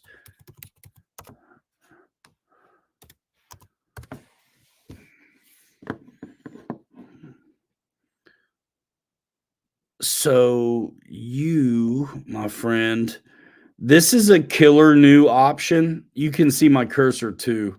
So now this one is obviously twice as much as the $65 one I'm talking about. But that one will, if I can get the quick view off, that'll charge 2 batteries at a time, which is kind of nice. But the interface is, once you get past this basic USB baloney, you get into something that's actually programmable and very easy to use. So the bundle they're talking about for that plane is right here. So it's a S120 charger, basic USB, comes with the battery, right? So for about $50, you can make it happen, but that's a stupid simple charger. Like, I think the best charger for the money is this one that comes with a 5,000 Surface battery, but they sell those by themselves. So give me a minute and I'll find it.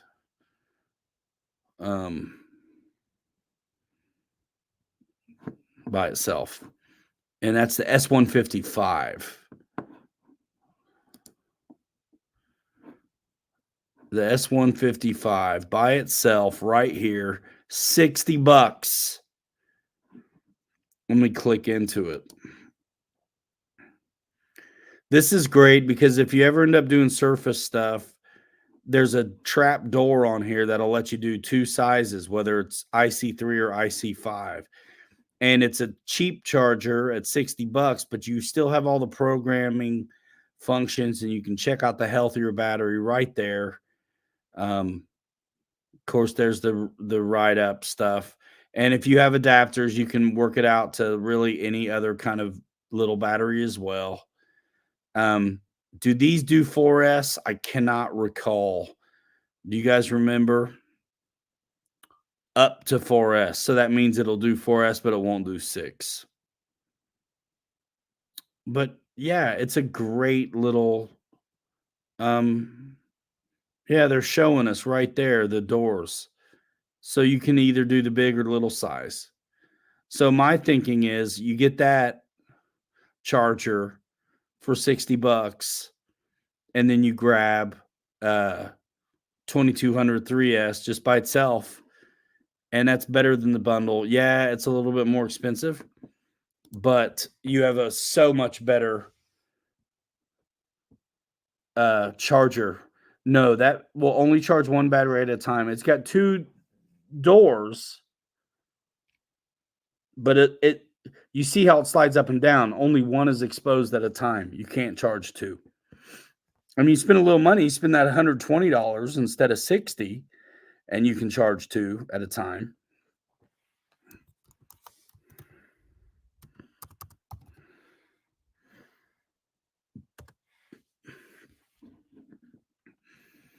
And let's see.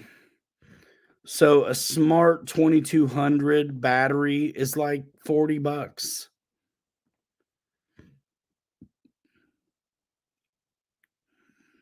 So that's not bad. It's a little bit more money than the basic bundle they show you here. But they only show you that bundle because they don't want to scare you away on price. But if you're spending the money, I'm telling you, you're better off. And by the way, this battery that I just showed you for $40, that's 100C. You don't even need that. So if you get a cheaper C rating, a lot of times you can save a little money too if you get a lower C rating. So let's find, yeah, 50C is $35.99 instead of $39.99. So if we find a 30C one, it may be less as well.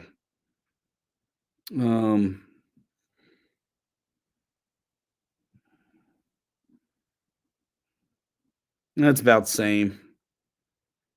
Oh, that's 4S. That's why.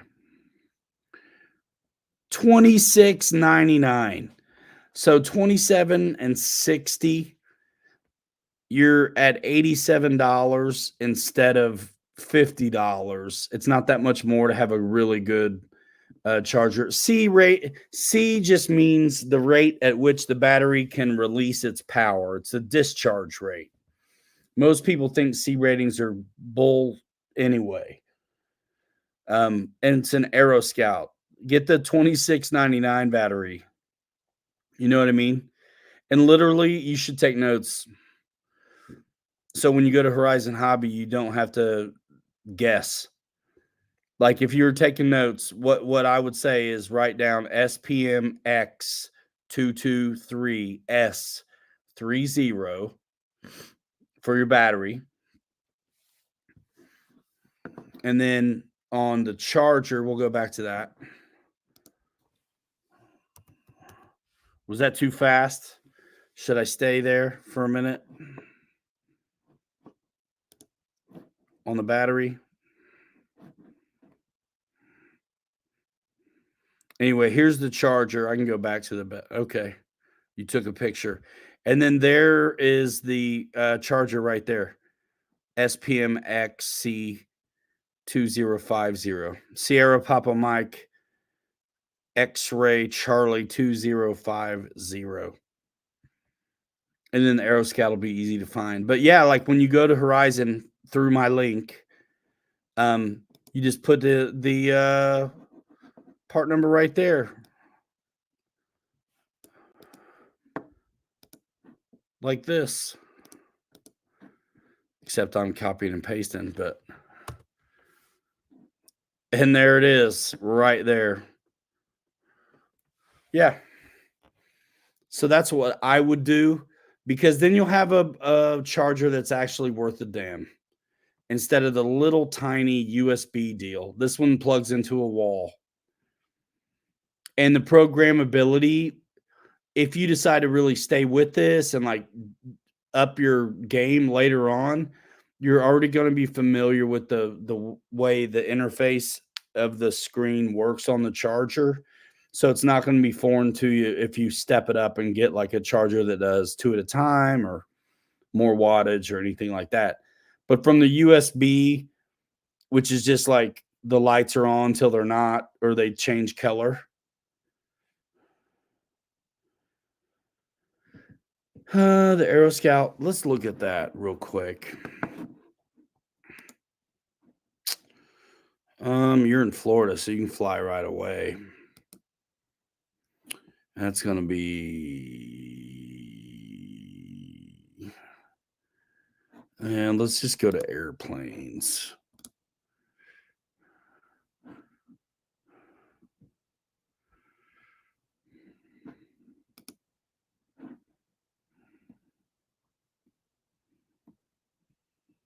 I want to see the planes, dude.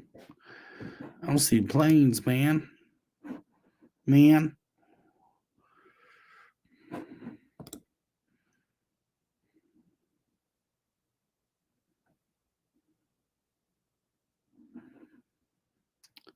Yeah, I would buy everything at Horizon Hobby. if I can, because you can earn points and stuff as you go that you can apply to stuff in the future and save some money.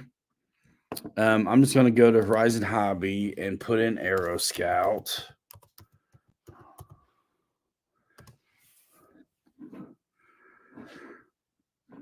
And it is back ordered.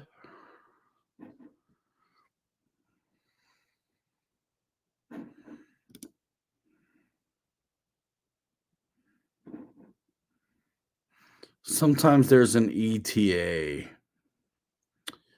I don't see one right now. I can ask my rep, but it's too late on a Sunday night to ask at the moment.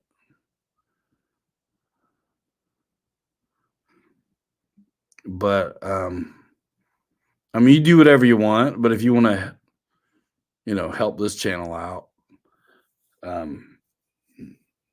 click through here. But if not, I mean, do what you got to do. Go to a hobby shop, man. If there's a hobby shop close to you and you don't want to click through here and wait, I get it. Go to a hobby shop. But tell them what you want. Don't let them get you that. I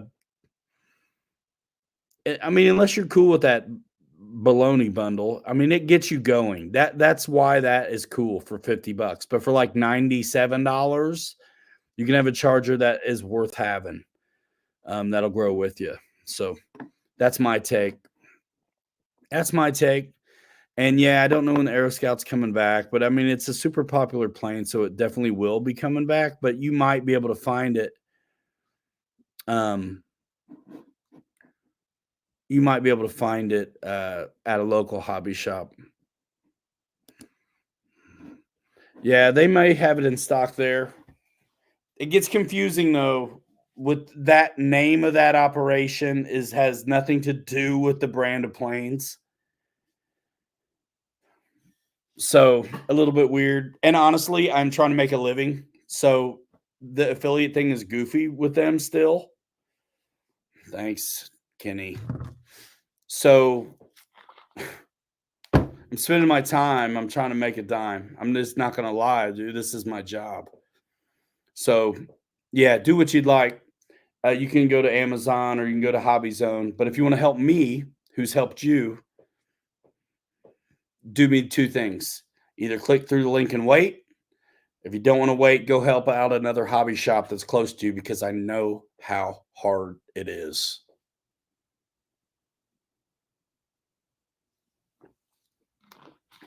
No cap, as the kids say. Right? Yeah, dude. Hit a local hobby shop with those. They'll know AeroScout and they'll know part numbers. I love it when people come in with part numbers. Like, hey, I want the charger and battery deal for the AeroScout, but I don't want that super cheap one. I want that next step up, that $60 one. They should have it.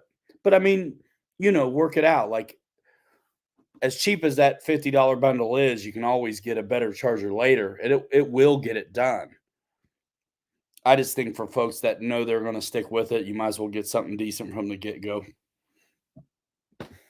But I've given you things to it's the old link, Kenny. They goofed up their whole affiliate network. And I'm not fixed back up.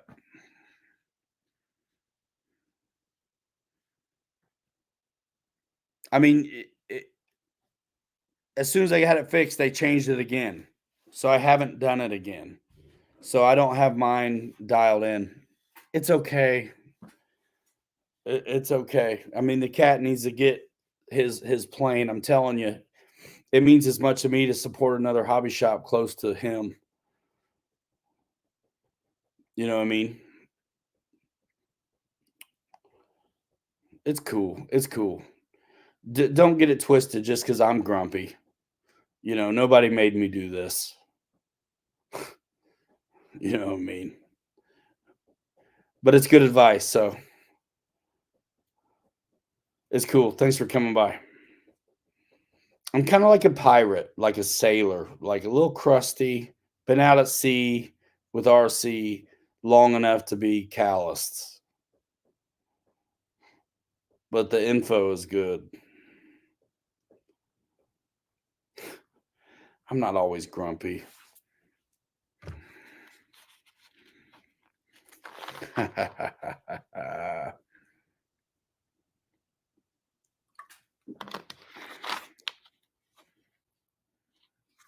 Hunter got the S2100. Nice. Kenny, I appreciate it. I know. But it doesn't work.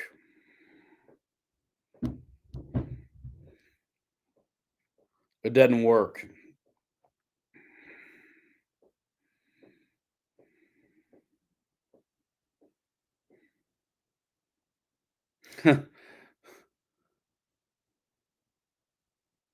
Sometimes you got to be crusty. Tim Smith, man.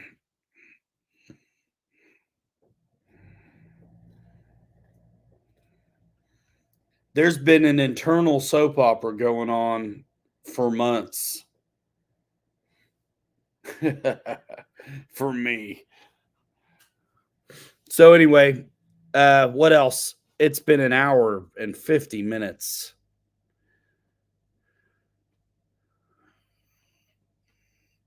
I got one in stock, but maybe. I sell them at my store too. So like I need it. Especially if you can't get them for a minute online. Like if I got one at my shop, I got to keep it.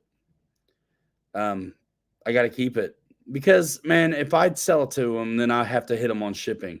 If he does it,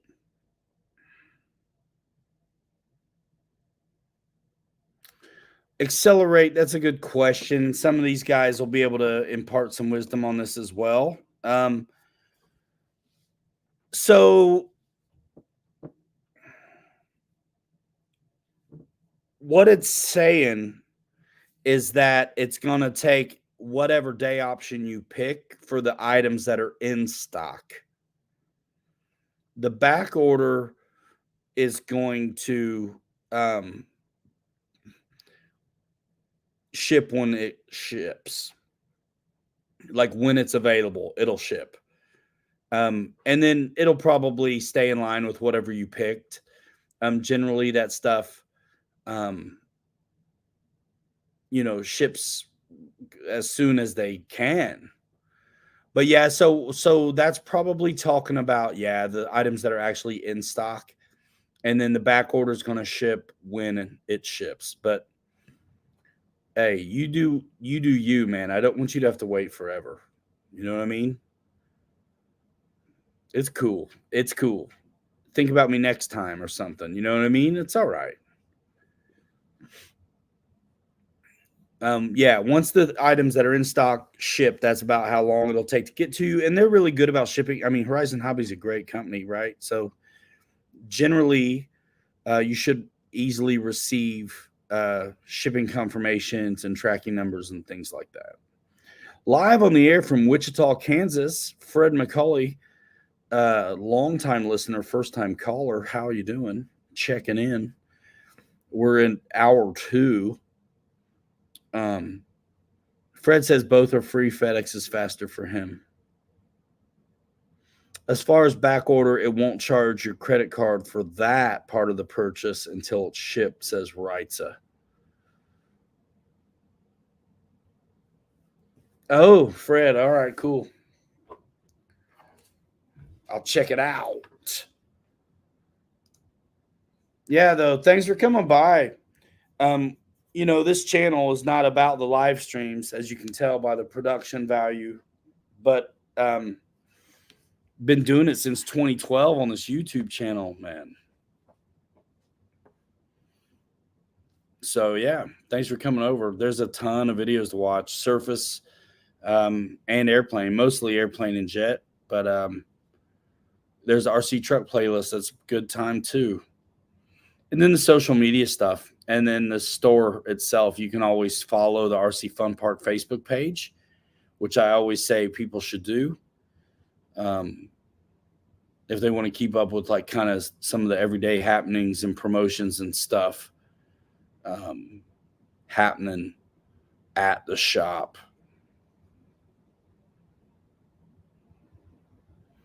Because I'm so congenial and such a ray of sunshine, folks want to, you know, follow me and see what's going on.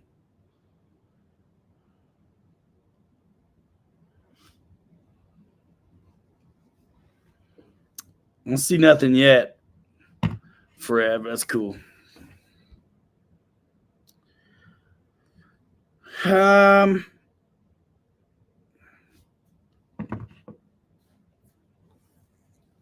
Let me hold on a minute. I got people in the know. It's late on a Sunday, but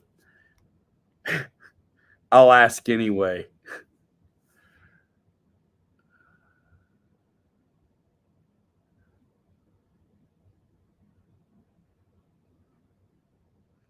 Yeah, wiggle fingers. You never know. I mean, if it says no cap, I don't know. I hear my kids say it. It's like,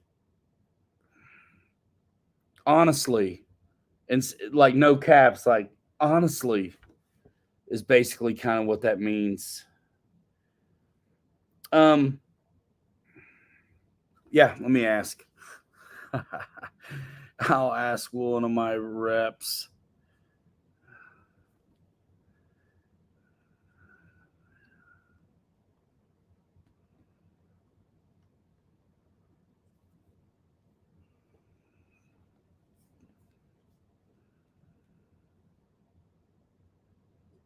What's up, Madhouse?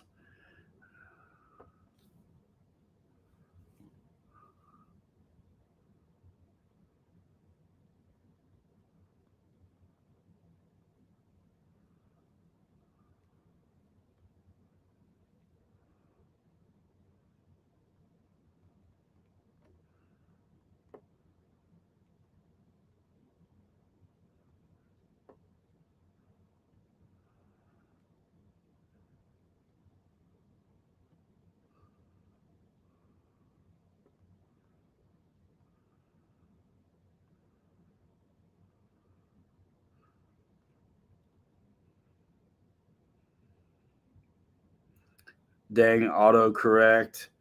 Happy holidays, not happy homicide. Come on.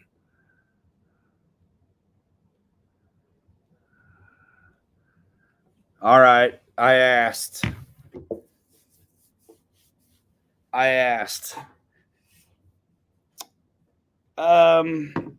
Yeah, accelerate. Let me check. It takes a minute sometimes. It's not necessarily like right away that all this stuff talks to itself. The Horizon link works for sure. Horizon Hobby. Either in the description or you can go to pilotRineMedia.com and do it. Thanks.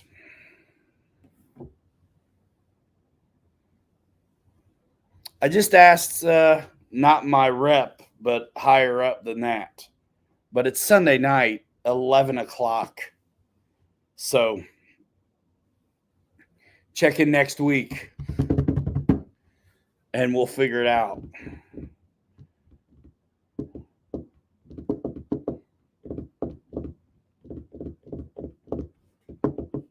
Boss is out of here. See you later. Brian thinks that's funny. Brian, dude, did you see my races last night at all? Gosh, I had a couple really good qualifiers in the buggy, dude. My fastest times ever. EQ, sometimes they do have a date on the product page. I didn't see one, but I was looking through a tiny window while I'm still doing the stream. So I don't know if maybe it's not there because I was tiny. You never know. Okay. Yeah, JM. So,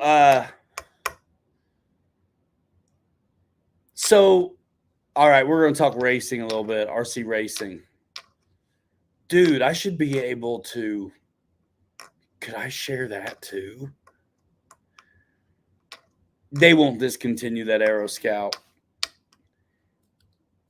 There's no way. The only thing they might do is a newer, improved one. But I don't see. There's no way. It's too good of a plane. And it's fun when you have experience too. You take off the training wheels, so to say, and fly it in expert mode. That thing's a fun time. There's people that tell me how much they would love a Carbon Z one. Just a big utility, like doesn't care. Plane model. It's its own thing, made to be a model, not anything else.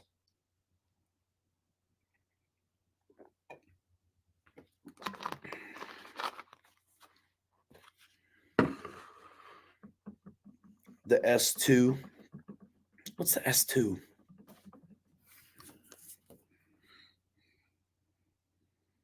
RC Fun Park. So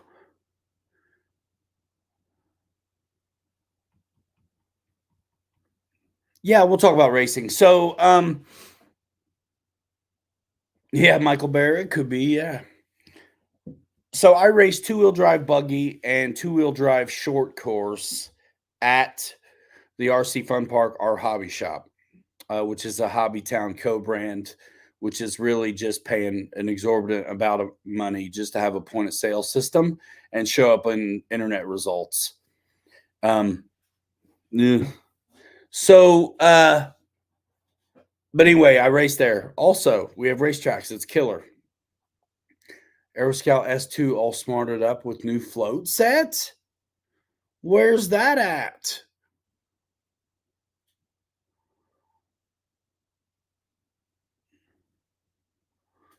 So anyhow, I can rip some RCs, but I never raced for time, and I never raced the club racing deal or trophy races or anything like that, right?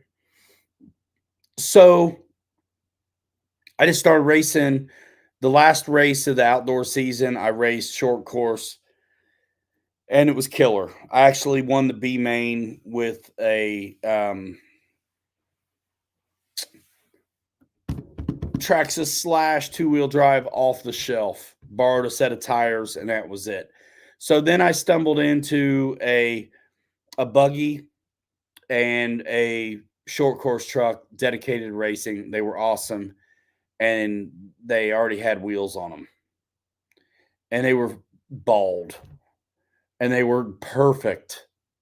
And I ran them and ran them and ran them and ran them on those tires. Never had a new set of tires ever.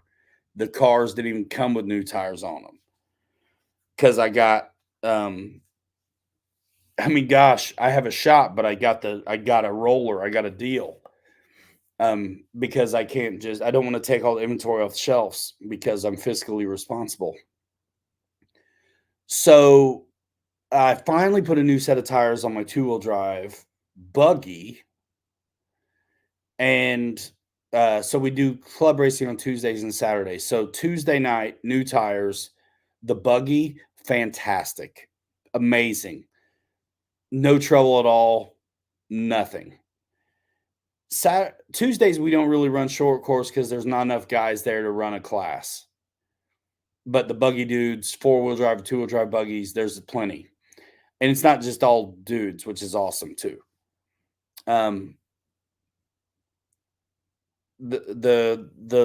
girl, the lady who races there is hard to beat. It's awesome.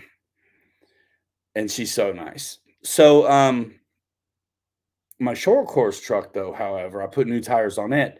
Didn't get a chance to work it out on Tuesday. So Saturday, I don't get a practice, even though I'm there every day. I don't practice. The only time I race is during the qualifiers, and then the mains happen.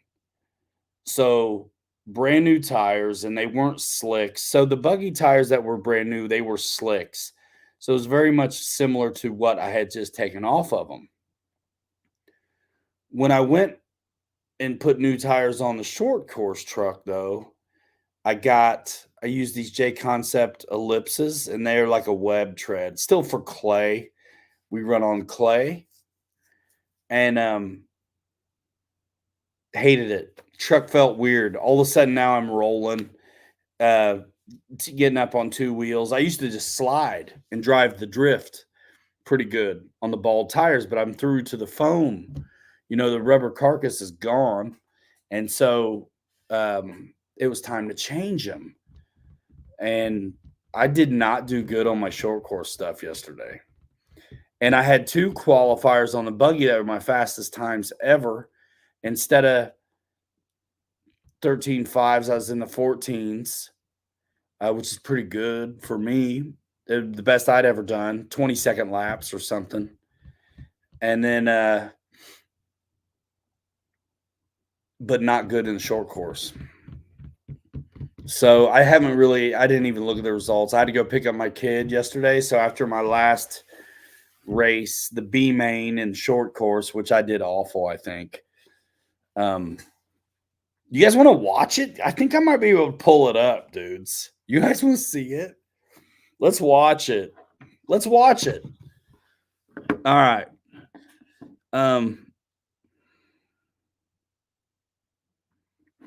Let's watch it. And did he answer me back? I doubt it. I mean, it's 11 o'clock here.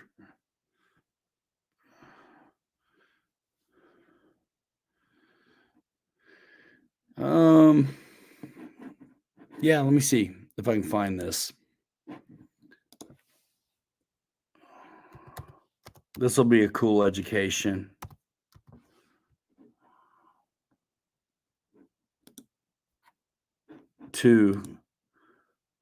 For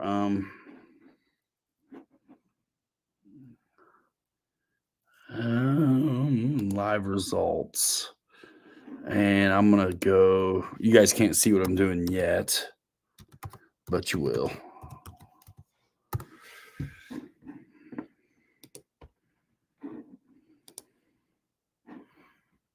And we're just going to go right to the B main.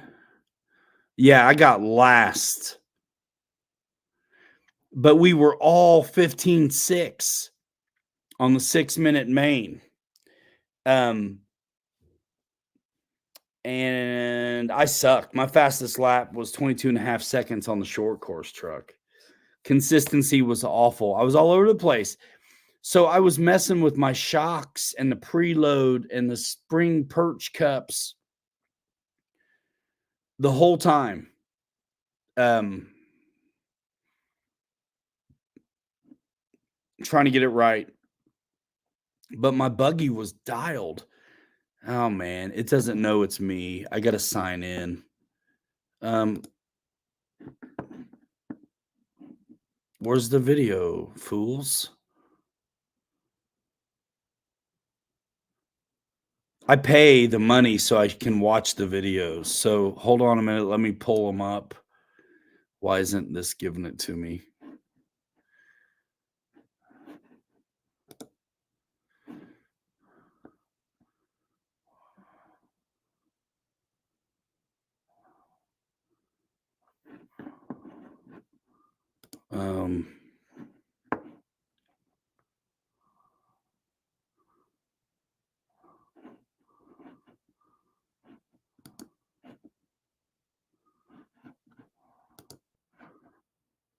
Sorry, guys. I'm trying to. What?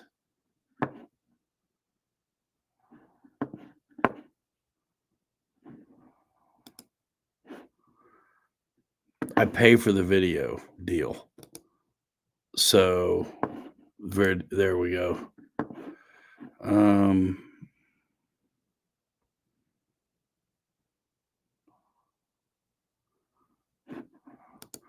Race results. Sorry, guys.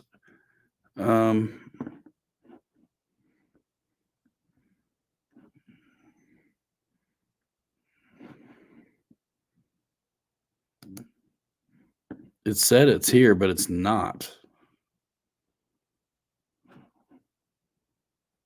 What?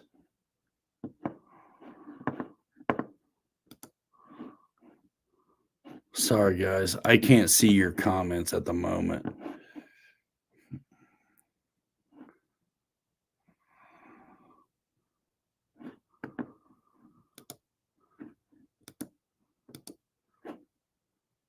Yo.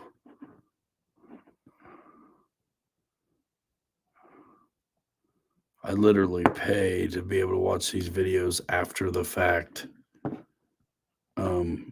Hello.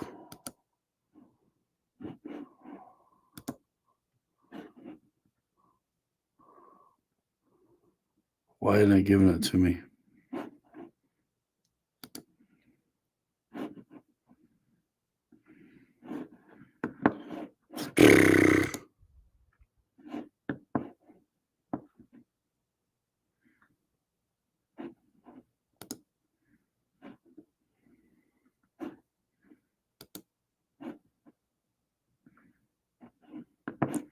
It stinks.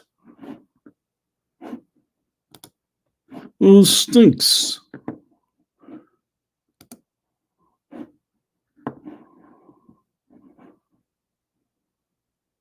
Well, shoot.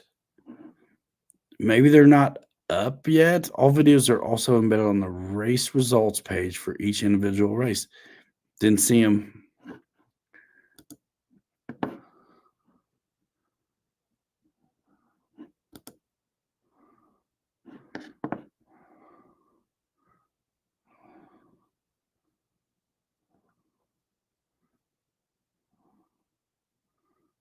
Mains. Let's see.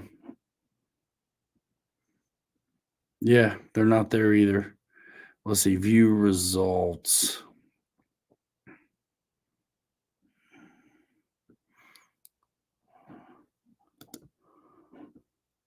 Nope. It's not there either. So we're going to look at Tuesday. Screw it. Let's just go to Tuesday and we'll look at that. Because the Saturday videos don't appear to be up. Let's see.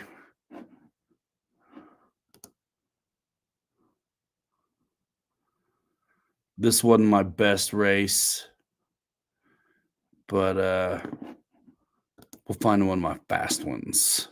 Hold on. We'll go qualifiers.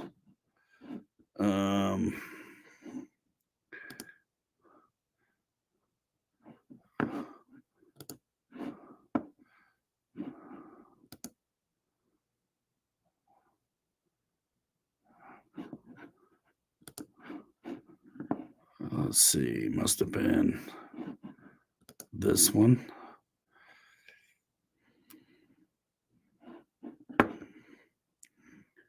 And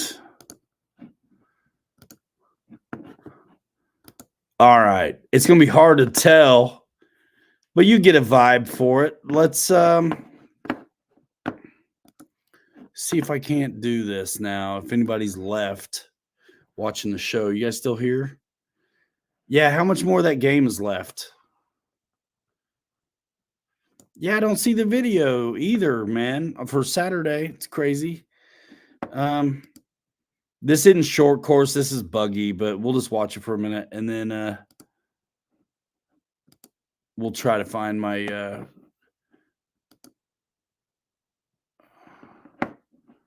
this is Tuesday, so there won't be short course in this.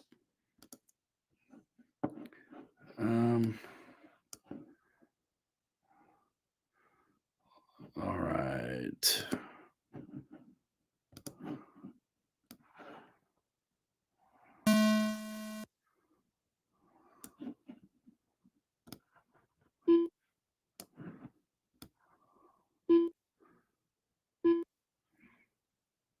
So the loop is down here, the timing deal. And it will say the name across the top of who's going over.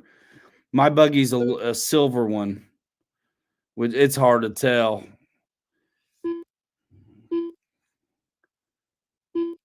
I think I just went over. And I'm running through the middle now.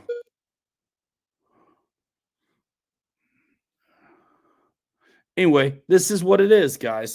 The racing. I'll pull up a short course from a week ago or something because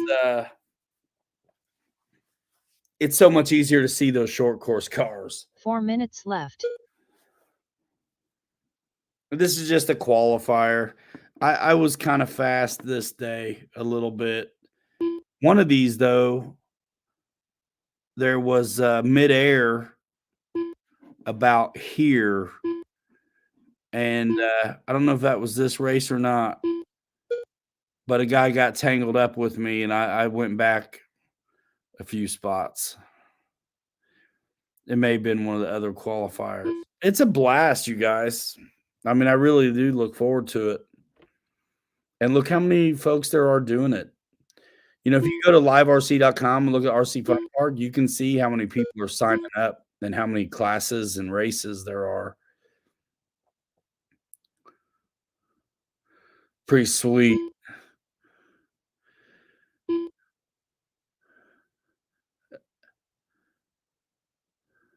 Three minutes left. So yeah, I'll pull up a short course one in a minute because they're so much easier to see. So I held on to third place for looks like a good amount of time on this one. But one mistake, you know, and you're losing a spot. Easy.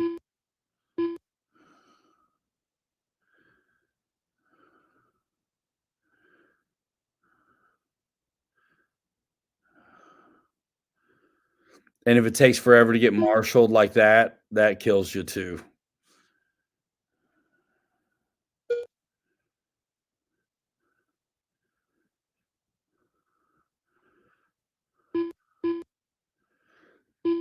I hate it when it does that and you don't see who's where. 2 minutes left. But I'm pretty sure that I'm about to jump the ramp. Yep. And then make the turn on the back straightaway.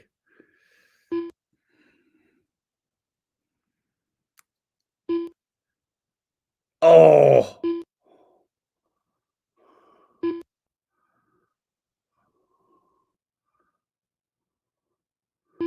I just hit the tabletop, I think.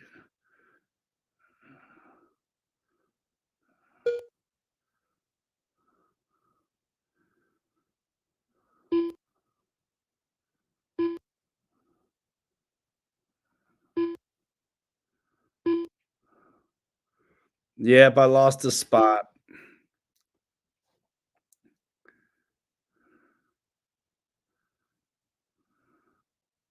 Fun.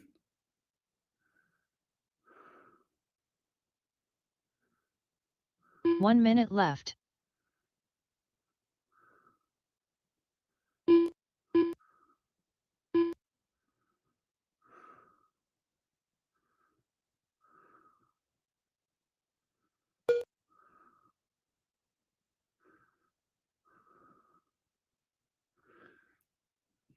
Fun.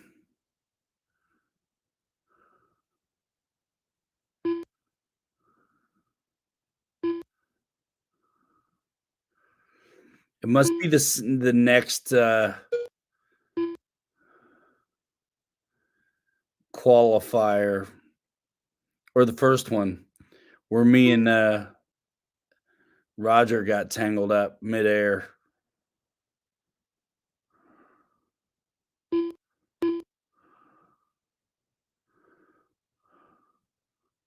Yeah, two-wheel drive buggies.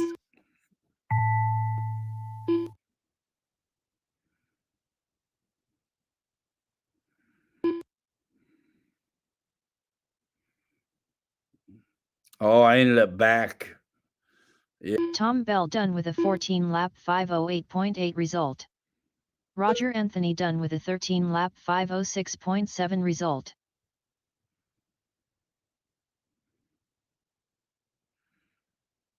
Ryan Weir done with a 14-lap 5:18.8 result. Daniel Scott done with a 10-lap 5:14.9 result.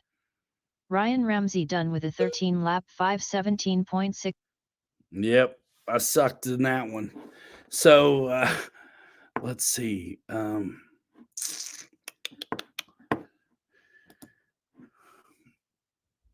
I think, dude, the short course stuff. So I got to go to a Saturday though for this. And let's go to the Saturday. I know I was there because I'm not sure I was there.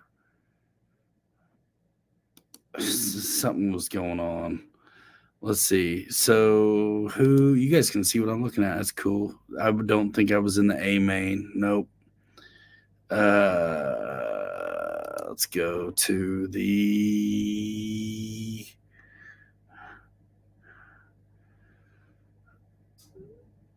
B main for short course trucks.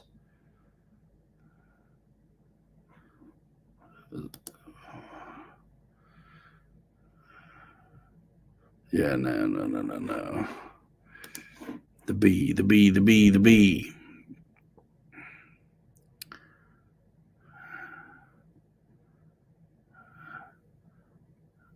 Where's the B? Was it that week I had to leave? It might have been.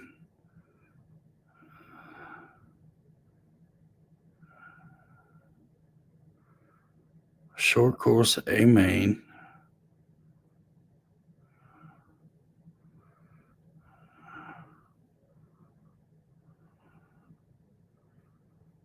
Short course.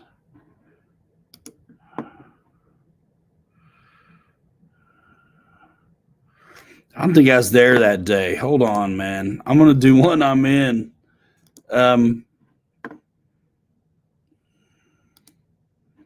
Let's try that one then. Four-wheel drive buggy, four-wheel drive, short course A main. I don't think I was in this.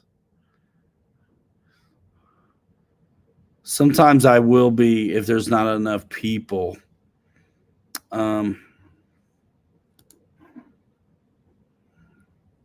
Short course A main.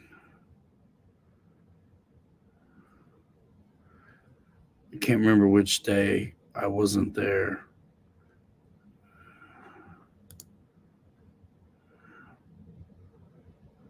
I don't think I was there that day. Dang it.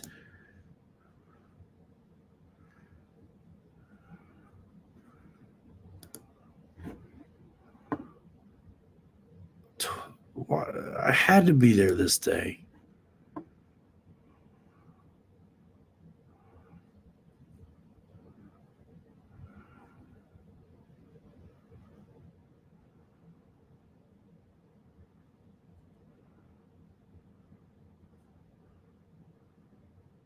I don't get it.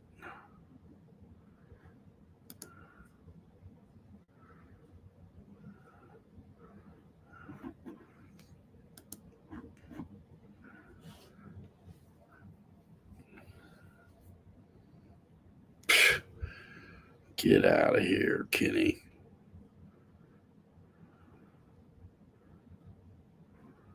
I just want to find one that I'm in it too. All right. Apparently I wasn't there that day either. I'm surprised. All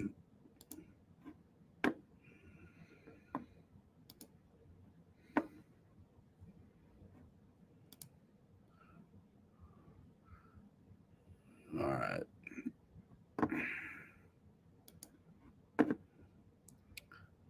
There we go. So, second place in the B main. There we go. That's a little more like it. So, let's watch this.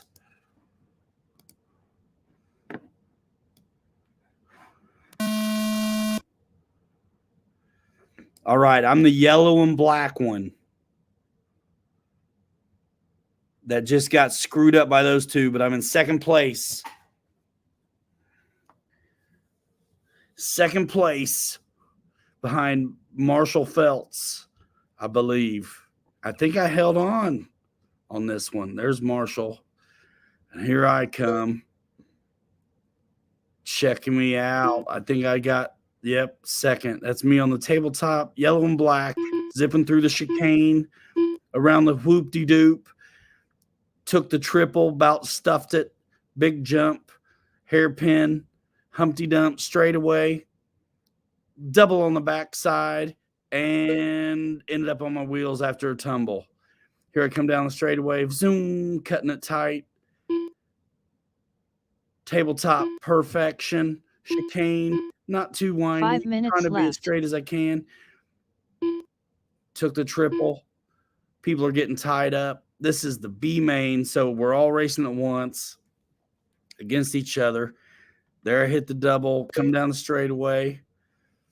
Marshall messed up a little bit. I'm closing the gap. He pulls away again, though. Here I come. He's fast, too. He races buggy, and he's quick. But my car was doing so good on those old crappy tires, dude. And I changed them, and then I hated it. All right, here I go. Double, backside straightaway. Fred Barron, thanks. Straightaway. Let's see. I just hit the tabletop through the chicane behind Marshall Feltz. We are going at it. Who's behind me? I can't recall. Kevin is. A lot of good buddies out here, man. We're having a blast. This is the A and B main. There's this many short course trucks showing up. 4 minutes left. There I go. Getting ready to hit the tabletop. Fred Barron, thanks for the super chat. Chicane action. I like short course because you can see better if it's you. And I got mine. It's not like a Bumblebee, but it's yellow and black. Dude, the truck was so good on those old ass tires. Like now, I'm rocking. I am grooving right now. I slid a little bit, but I'm all right. I'm still okay. Getting excited because I'm doing all right. My fastest lap is a 22.8.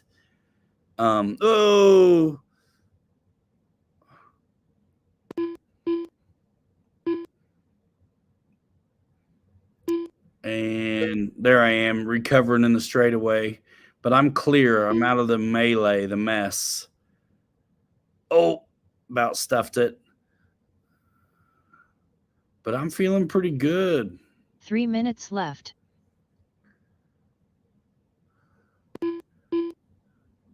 Zipping it down the backside, hitting the double. Somebody's there in my way. About crashed me too. Second place still, though.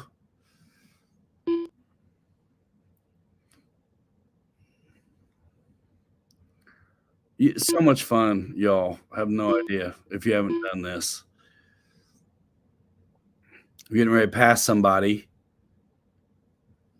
Oh, on the inside, tubed it.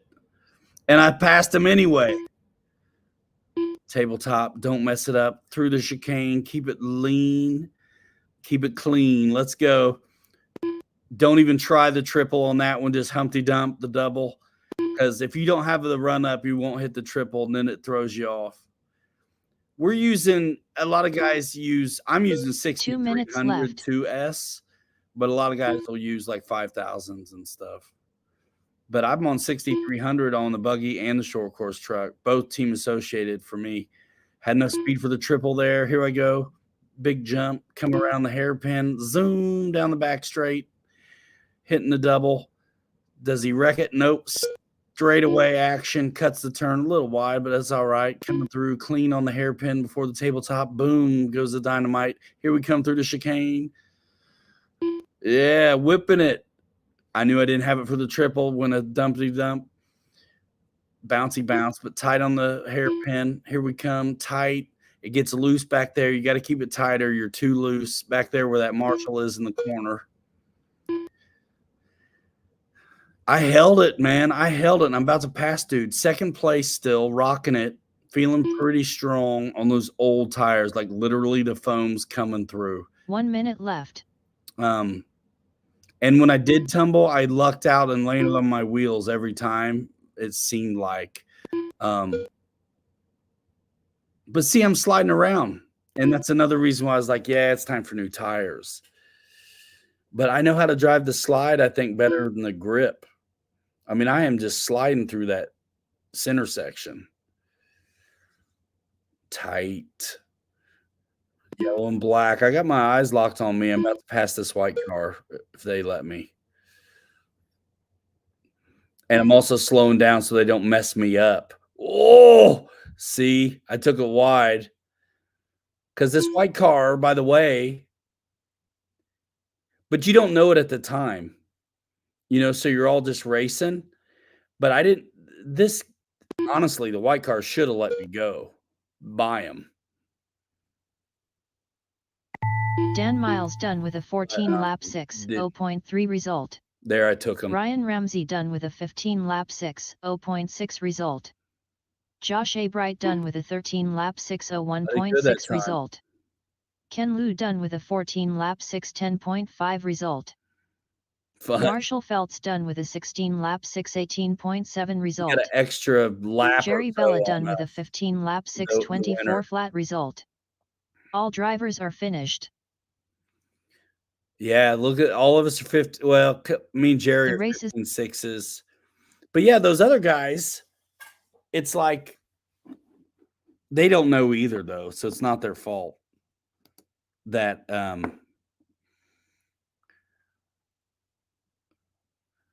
dude, let's watch the A main real quick. Short course A main. Here we go.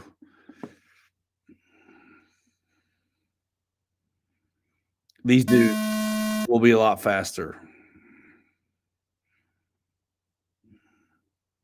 There's a couple of these guys that are quick. Oh, look at that mess.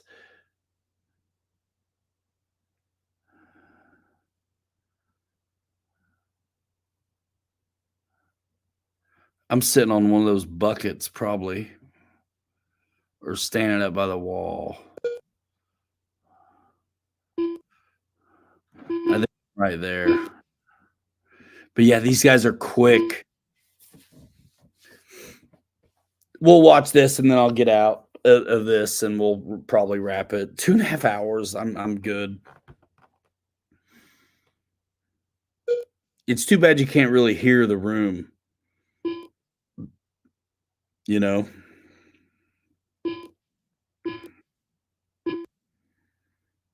Short course is fun though. They're big and 5 minutes left. Body roll.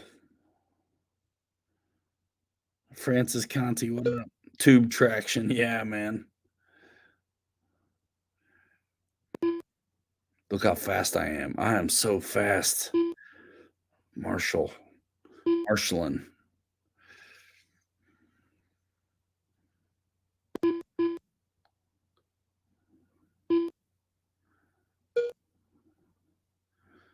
Yeah, there's some fast guys out there. It's so much easier to go fast on the buggies.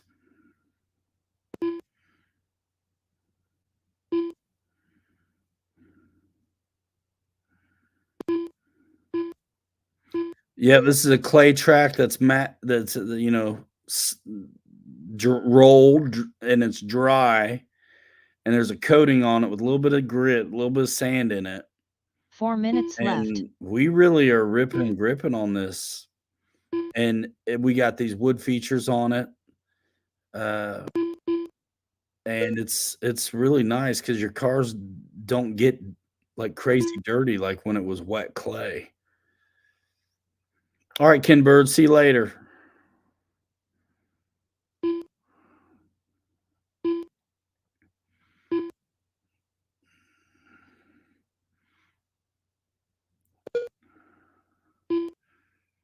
If you can keep that line straight through the middle, it's so much faster than snaking it.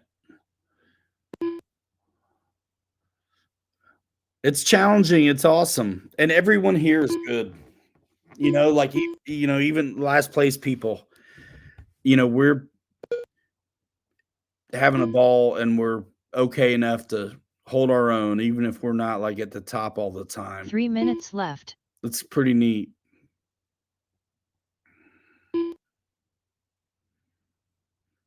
But yeah, this race will be over in a minute and I'll pinch it.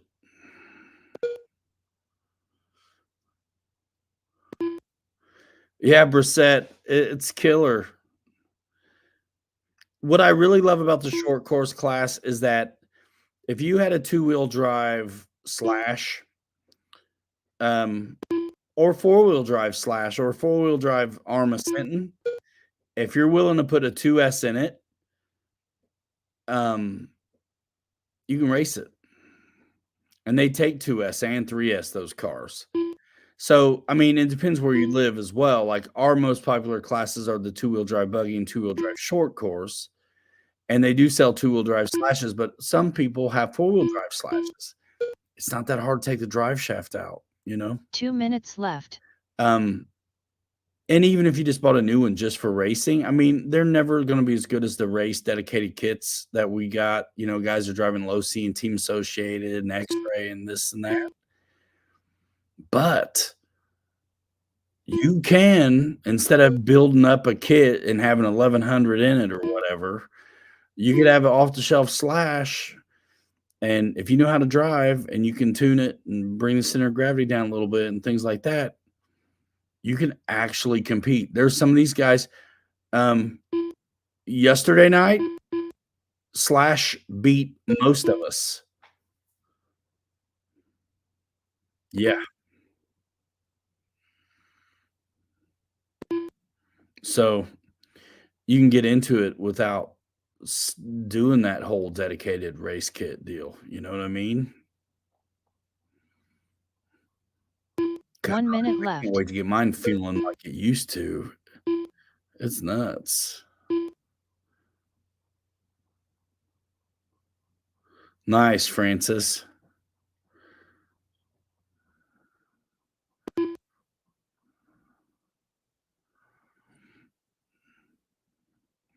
It's cool. The good guys always hit the ramps just right where they land on the backside instead of overflying it and chassis slapping. And the fast guys know where to get the speed, and they take it wherever they can get it. It's pretty neat. But the times on this race, these guys are all running way faster. Yeah, Snow. Putting in the work on this class. Yeah, I mean, sometimes the buggy class looks like herding cats too, though. Jim Roll done with a 15-lap 602.1 result. Brandon Nieto done with a 17-lap 607.3 result. 17? That's really good. Pat Zerfas done with a 15-lap 615.7 result. 6 is David pretty Nieto average. done with a 15-lap 617.6 result. Dave Fowler done with a 16-lap 619.1 result. Adam Rice done with a 15-lap 16 is pretty good. 15 is pretty average. And then, you know, so it's 6-minute mains, but it's 5-minute qualifiers. So that's where that difference comes from. You know, you'll have somebody runs 13.5s and qualifiers all night, get a 14 or 15.6 in usually 15.6 or something in the mains.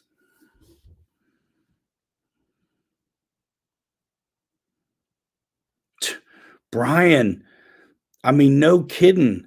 Like I ran him until the foams were coming through, and I didn't really want to change him, but I was like, I got no point of reference for this. Let me see what new tires are all about. And all right, Craig, see you later. And we'll go from there, you know. And I put slicks on the buggy right away, and it was awesome. And I put webbed stuff on the short course and continued to mess with it between every stinking race. And until then, I never had to do anything but charge the battery in it. It was always right. Felt good. Now I'm like playing with preload and trying to get the body down, the whole car lower. Some guys you can hear their bodies dragging in the turns. They're that low. I haven't tried a smaller battery, but the thing is, I liked it before on the old tires. So I'm like, I think I'm just gonna have to wear these down to slicks and then I'll feel better, you know. But I lowered the car, the whole car. I played with all kinds of preload and stuff. Took all the preload out. And I was like, it's a little better. Because man, with the new tires on it, I was rolling. I was up on 2 a lot more than I ever was before. And I'm like, all right, well, if I have this much more grip, I need to lower the car. I don't really want to make the shocks too loose, though. They still need to do what they got to do. But just experimenting around through the qualifiers, spun out all the preload, and it was better, but it wasn't great. So then I put different spring perches on to bring it down and gave myself the preload back, and it was better. Actually felt way better. And then it came, and so in between, we were done with the qualifiers. There's a little break, and then it's about time to do the mains. I put a couple test laps on, and I was like, oh, this is way better. And then when the main came, I sucked.